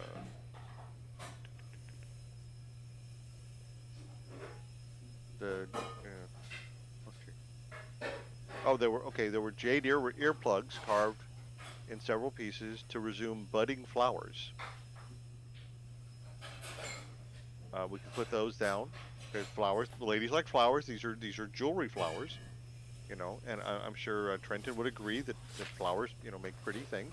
Um, you know, and then we had the 156 jade beads in the spheres, cylinders, and trilobe beads, flower buds, open flowers, pumpkins, melons, and a snake head. We'll keep the snake head, but you know, we could put down the some of the others, maybe 10 or 15 of them. You know, kind of scatter, make them look a little pretty, and maybe just everybody back up a little bit and see maybe if that wouldn't attract a female. How does that sound?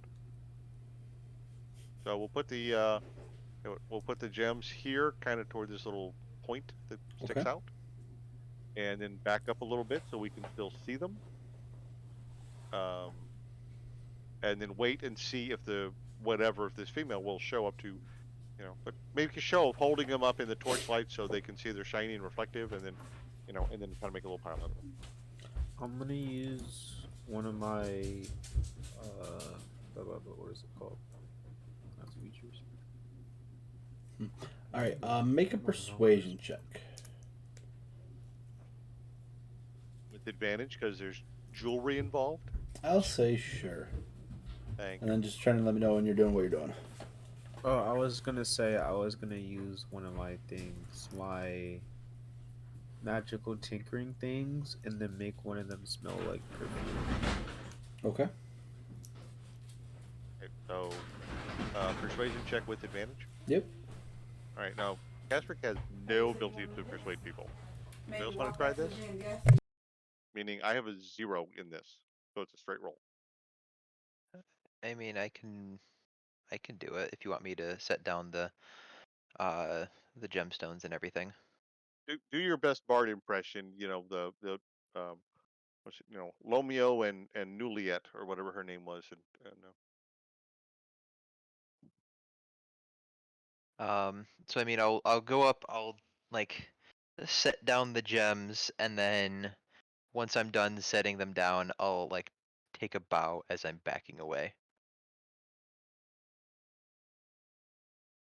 And persuasion for 24.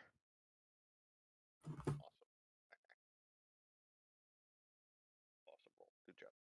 Awesome roll. Good job. Okay. As you set the gems down, and you bow and you back up, you hear this laughter coming from the water. You don't see anything, but you do hear a feminine voice say, "What do you require in exchange for this offering, peasants?"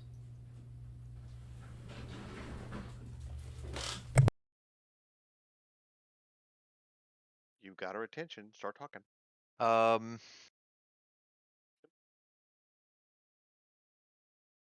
I mean, what do we require a way out of this dungeon if you know of a way out, because Goes with that. the entrance that we came in currently is no longer an exit and was caved in. So if you have a way out, then that would be much appreciated.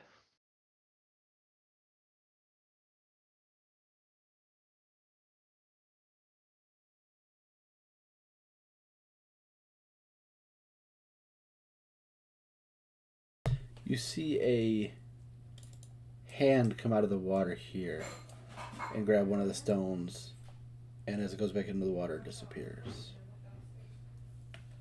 And you hear, I am not familiar with any of these rooms except for my own.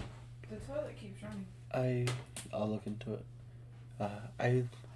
You may pass through here on the ledge, but do not go too far into my water. Can I insight check to see if she's being truthful?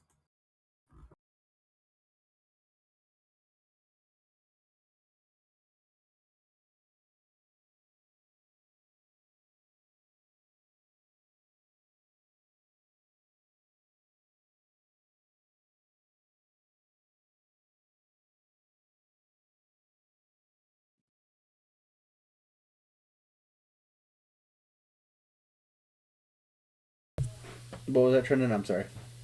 Can I insight check to see if she has any like malicious intent? Yeah, go ahead and make an insight check.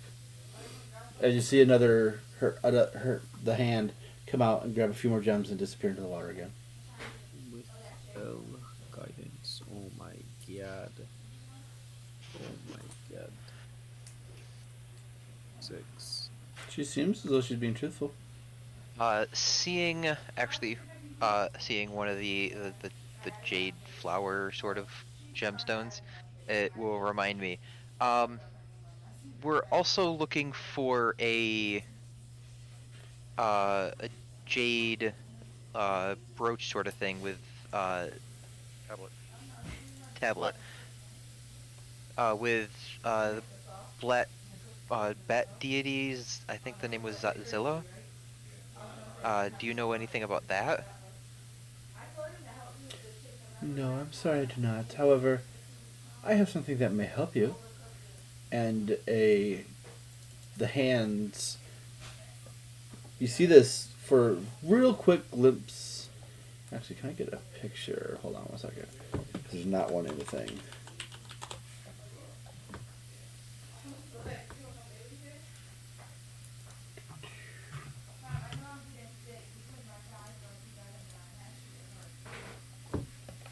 Why do you always do this?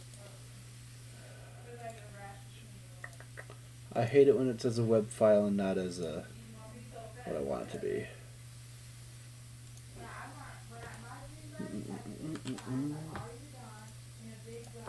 Can you guys hear my daughter?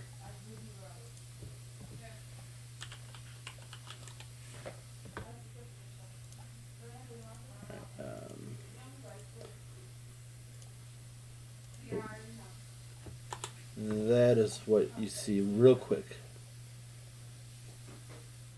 as she holds out a silver idol. Yeah. The game channel. Yep. It's in the game meme channel because that's the channel I'm always at. Because usually people have memes going on. I will bow and say thank you for this, and then ask what it is.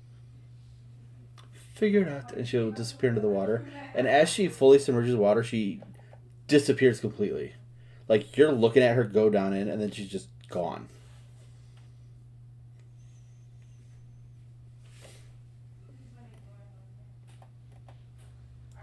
Okay.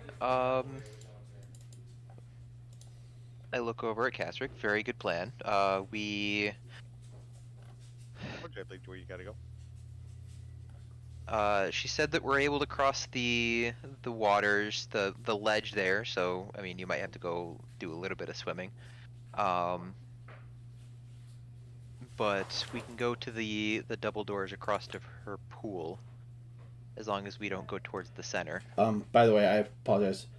Anyone who could understand Elvish are the only ones who are able to understand her.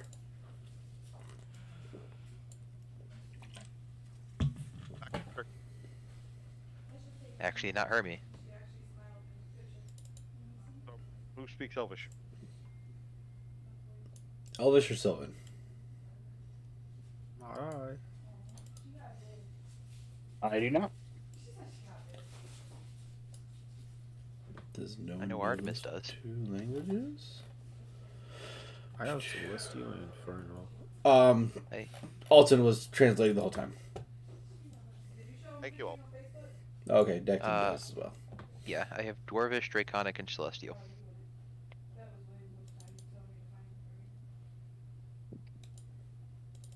That's fine. Okay, so Alton explains all this to us. Great question, by the way, about the plaque. Did I answer that question? Said she didn't know anything about it. Okay, yep. But this would help, whatever this is, if we want to identify this. May help you on your endeavors.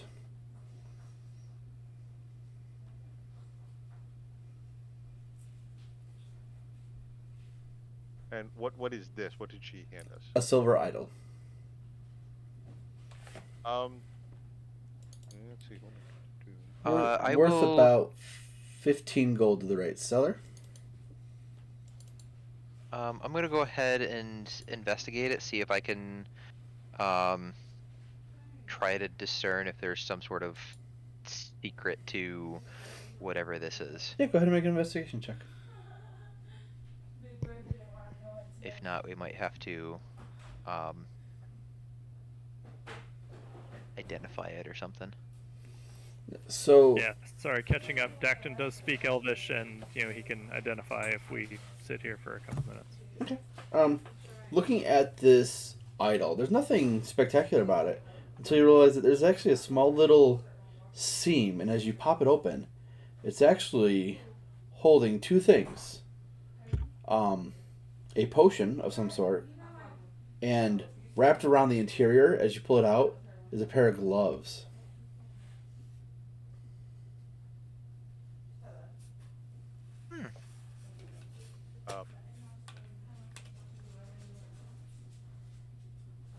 Alright, well then Dacton says, fine, okay, we're gonna do this the fast way, and he just plain straight up casts Identify on both of them.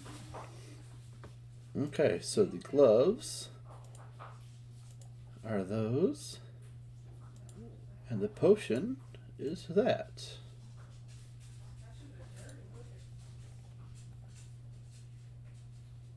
Dacton stares at the eyeball and just refuses to break eye contact with it. It Wins never the staring blinks. contest.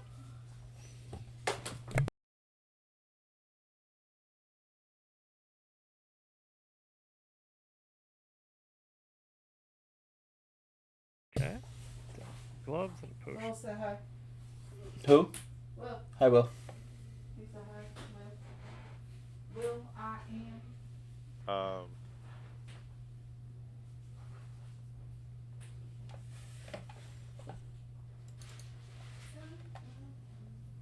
Okay, so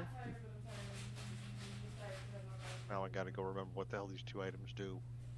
Missile staring is good, but I know. It's based on Metagaming. dexterity. Right, but Castric is attuned to 3 items, so I can't attune to anything else. Well, we can hash them out later, but Dacton's got fair dexterity and is only attuned to that wand so far, so.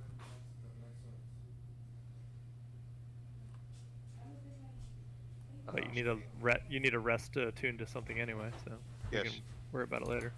Yep.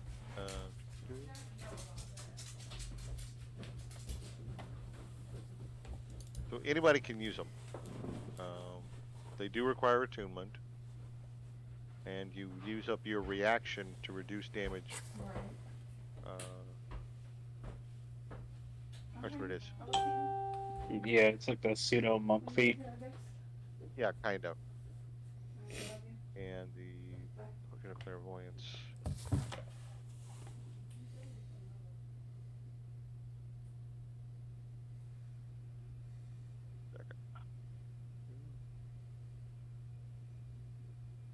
The effect of the clairvoyance spell.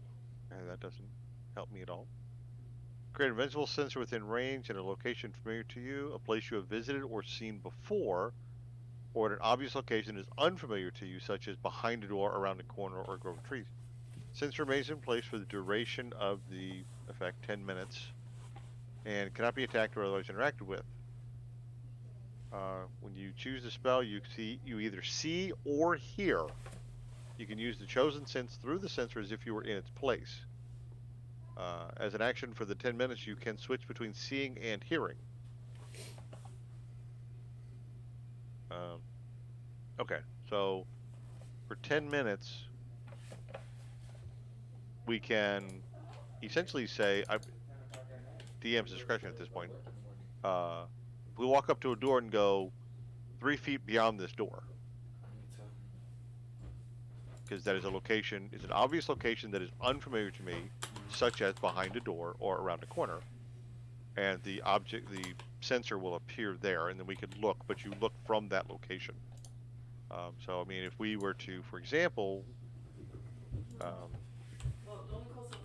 hey, we want to see what's inside this chest or this coffin, we could have put the sensor inside the coffin.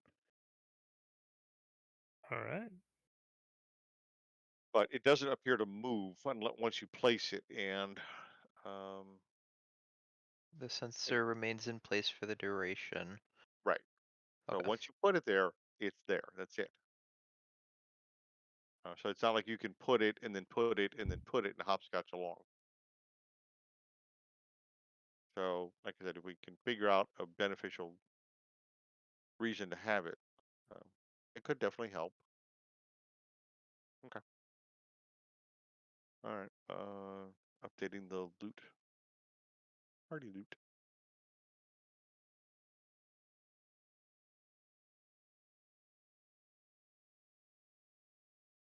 All right. Did we decide where we want to go from here?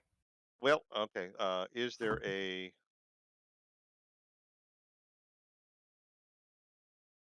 door to the? Yeah, there is a door to the south we could go through, or we can go across the ledge and try to go through the double doors.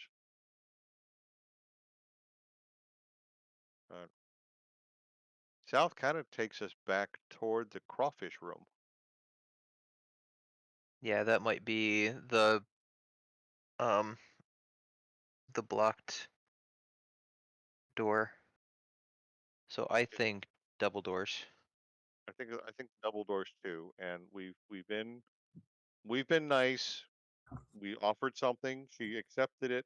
We've exchanged gifts. So I think since we've been nice, I don't know.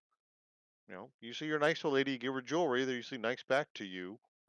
So that's what Ma always used to say, was be nice and ladies will be nice back to you. Dad told me different stories about ladies being nice, but I think that was before he met Ma. Um, so we can, I guess, go across the ledge.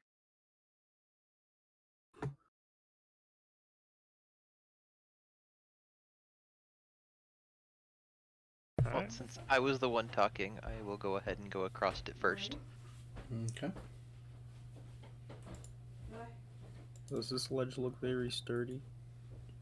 Yeah, you're in the water. It's like a natural, like if you go to the ocean or whatever before the drop off, Okay.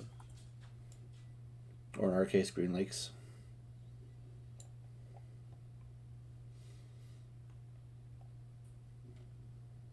And then I will go ahead and investigate the door just to double check that there's no traps. Yeah, looking Sounds at the good. door, there are keyholes, but they do not appear to be locked. The door also does not appear to be trapped. Okay. All right. Okay. Holding my spell book and pack over my head and kind of hopping along because I got to be able to breathe. Patrick will advance slowly along the ledge. Has it been like an hour since where we left off last session? Question mark. Oh yes, so technically, you have taken what 5 points of poison damage? Yeah, you it was said 5. Okay. I take 5? Yes. Okay. Are we still feeling that yellow or amber vapor in the air? Yeah, it's still a little hard to breathe, and you do see it kind of. Now that you know what you're looking at, you do see it a little bit more obvious, like kind of towards the ceiling, and like just fainter at regular height. Oh, it's even fainter at Kazrick's height. Yes. Okay. So I should only take 2.5 damage. No. Okay. Can I wet a piece of cloth and tie it over nose and mouth and try to use that to filter some of this stuff out, maybe a little? Maybe. You can try. Okay. So Casper will do that. Okay. Alright, half of this elf-shaped corridor is flooded. The water is about 3 feet deep and it's cold and slippery.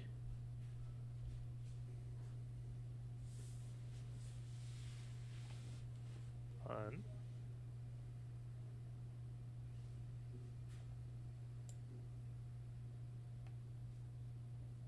That says, all right, and he goes for it. 20 feet in, 15, whatever that is. It's tough, but as long as you take it slow and steady, you're fine.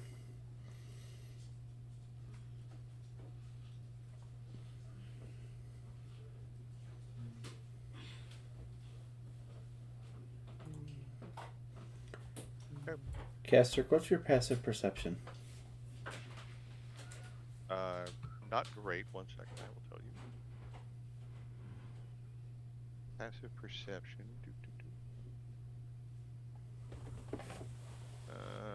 Looking for that. Hold on. Kind of the bottom left of your character sheet? Above all your tool proficiencies? Oh yeah.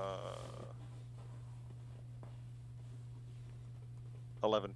11? Okay. As you leave and the doors shut behind you, you hear this very small, faint laughter.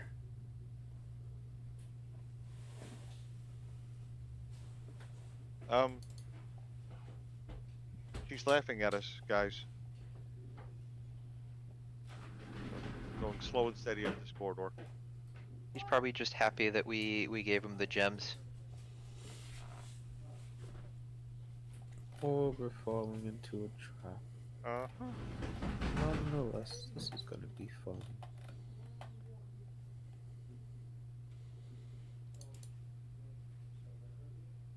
You're on the turn, you see stairs that lead up into another set of double doors.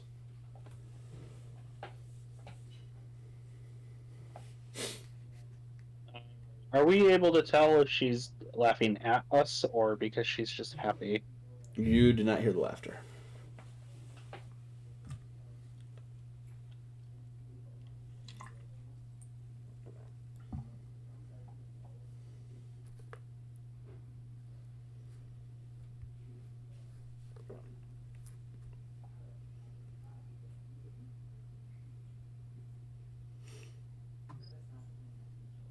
Well, that just goes on to prove that Castrick's distrust of all women as not being truthful is justified.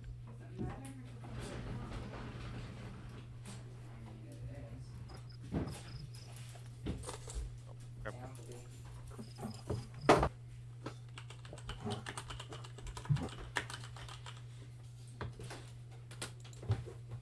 Soul's there with you.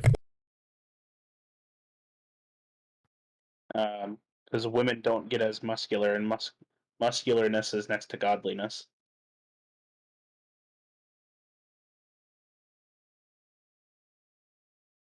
Muscularness is next to what? Godliness. I don't think that's I how it think you and works, Dex would need to have a hon. long conversation. Or Alton.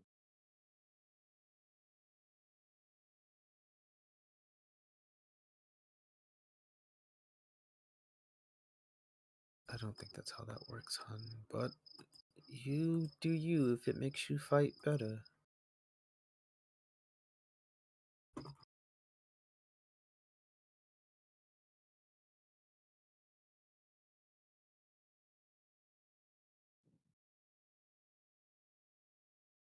Can I analyze this door?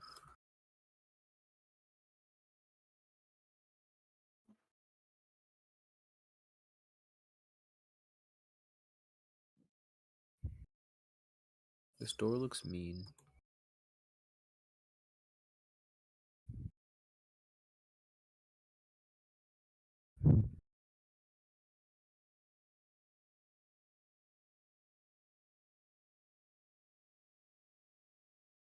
Alright, the door does not appear to be trapped.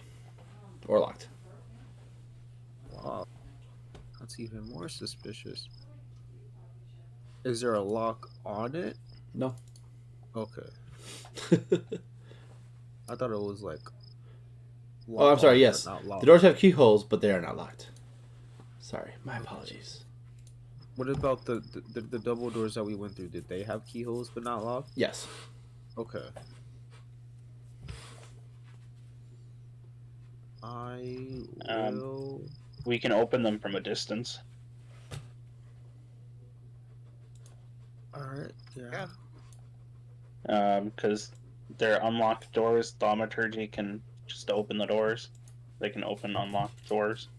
Isn't that very loud? Don't one of us have that mage hand spell thingy? It's not necessarily loud. If you're using it to make your booming voice, then it's loud. But it can also create like it's basically for like special effects. Like you Right. can cause the door to just to open on its own.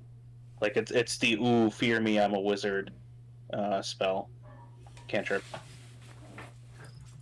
Never heard it called that before. And really, do wizards really need to be feared? I mean, can't we be respected? Is isn't just respect better than fear? Fear only gets you so far in the world, but if people respect you, they respect you all over the place. So wizards don't have to be fearful. I mean, I'm not feared. I'm respected, right? And look around. Yes, I would agree you with are. you. It's for those that don't respect the wizard. You are very much respected. Nyx, on the other hand, is the feared one. I don't fear We're not going to Nyx. discuss Nyx right now. So Casric will mage hand and attempt to pull the door open.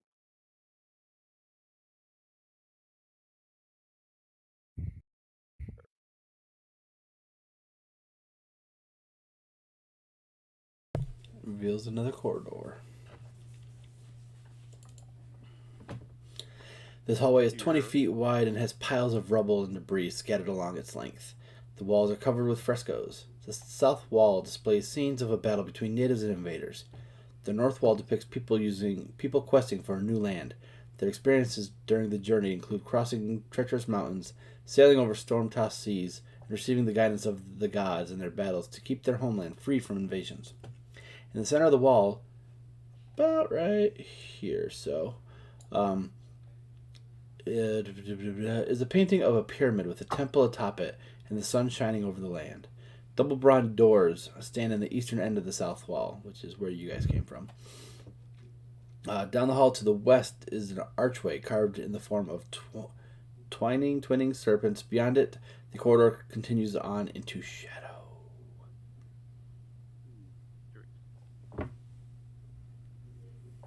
Ooh, mysterious. I scan the room for traps. Investigation or perception check. Okay, I will be doing perception. Thank you very much, and I will guide myself.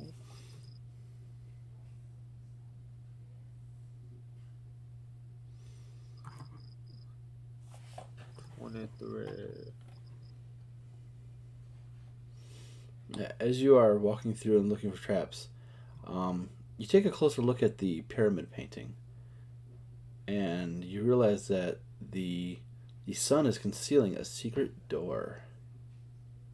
Ooh, nice.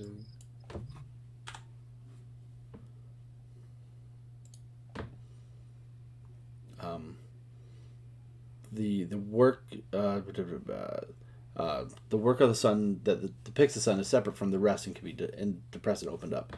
You push the door inward and it reveals an open and secret door in the wall. The floor of the passage that leads north is about 8 feet above the floor of the Great Hall.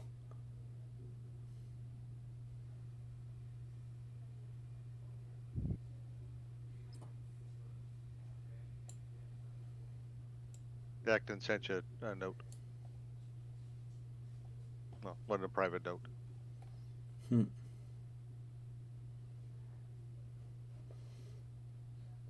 Alright, but as you go to head into this passageway, we're going to have to stop right there because I have to go try and fix the toilet. It's more important than us. So I apologize. No. Totally trust me. Toilet fixing is much more important than us. Toilets are important. Yep. Yes. They flush dead fishes. So during the meantime, Kasric will slowly walk down the north side of the corridor. So any orb focused on him would be seeing the big mosaic in great detail. And figured Daxton's doing the same on the other side, so that all the scribes and studious people watching from the Yawning Portal, because it's definitely not just full of drunken people placing bets on us. There's a lot of that though. But yeah, so Yeah. I just want to thank everyone for watching. I really hope you folks enjoyed this session tonight. Sorry we had to cut a little early, but we will see you folks in next time.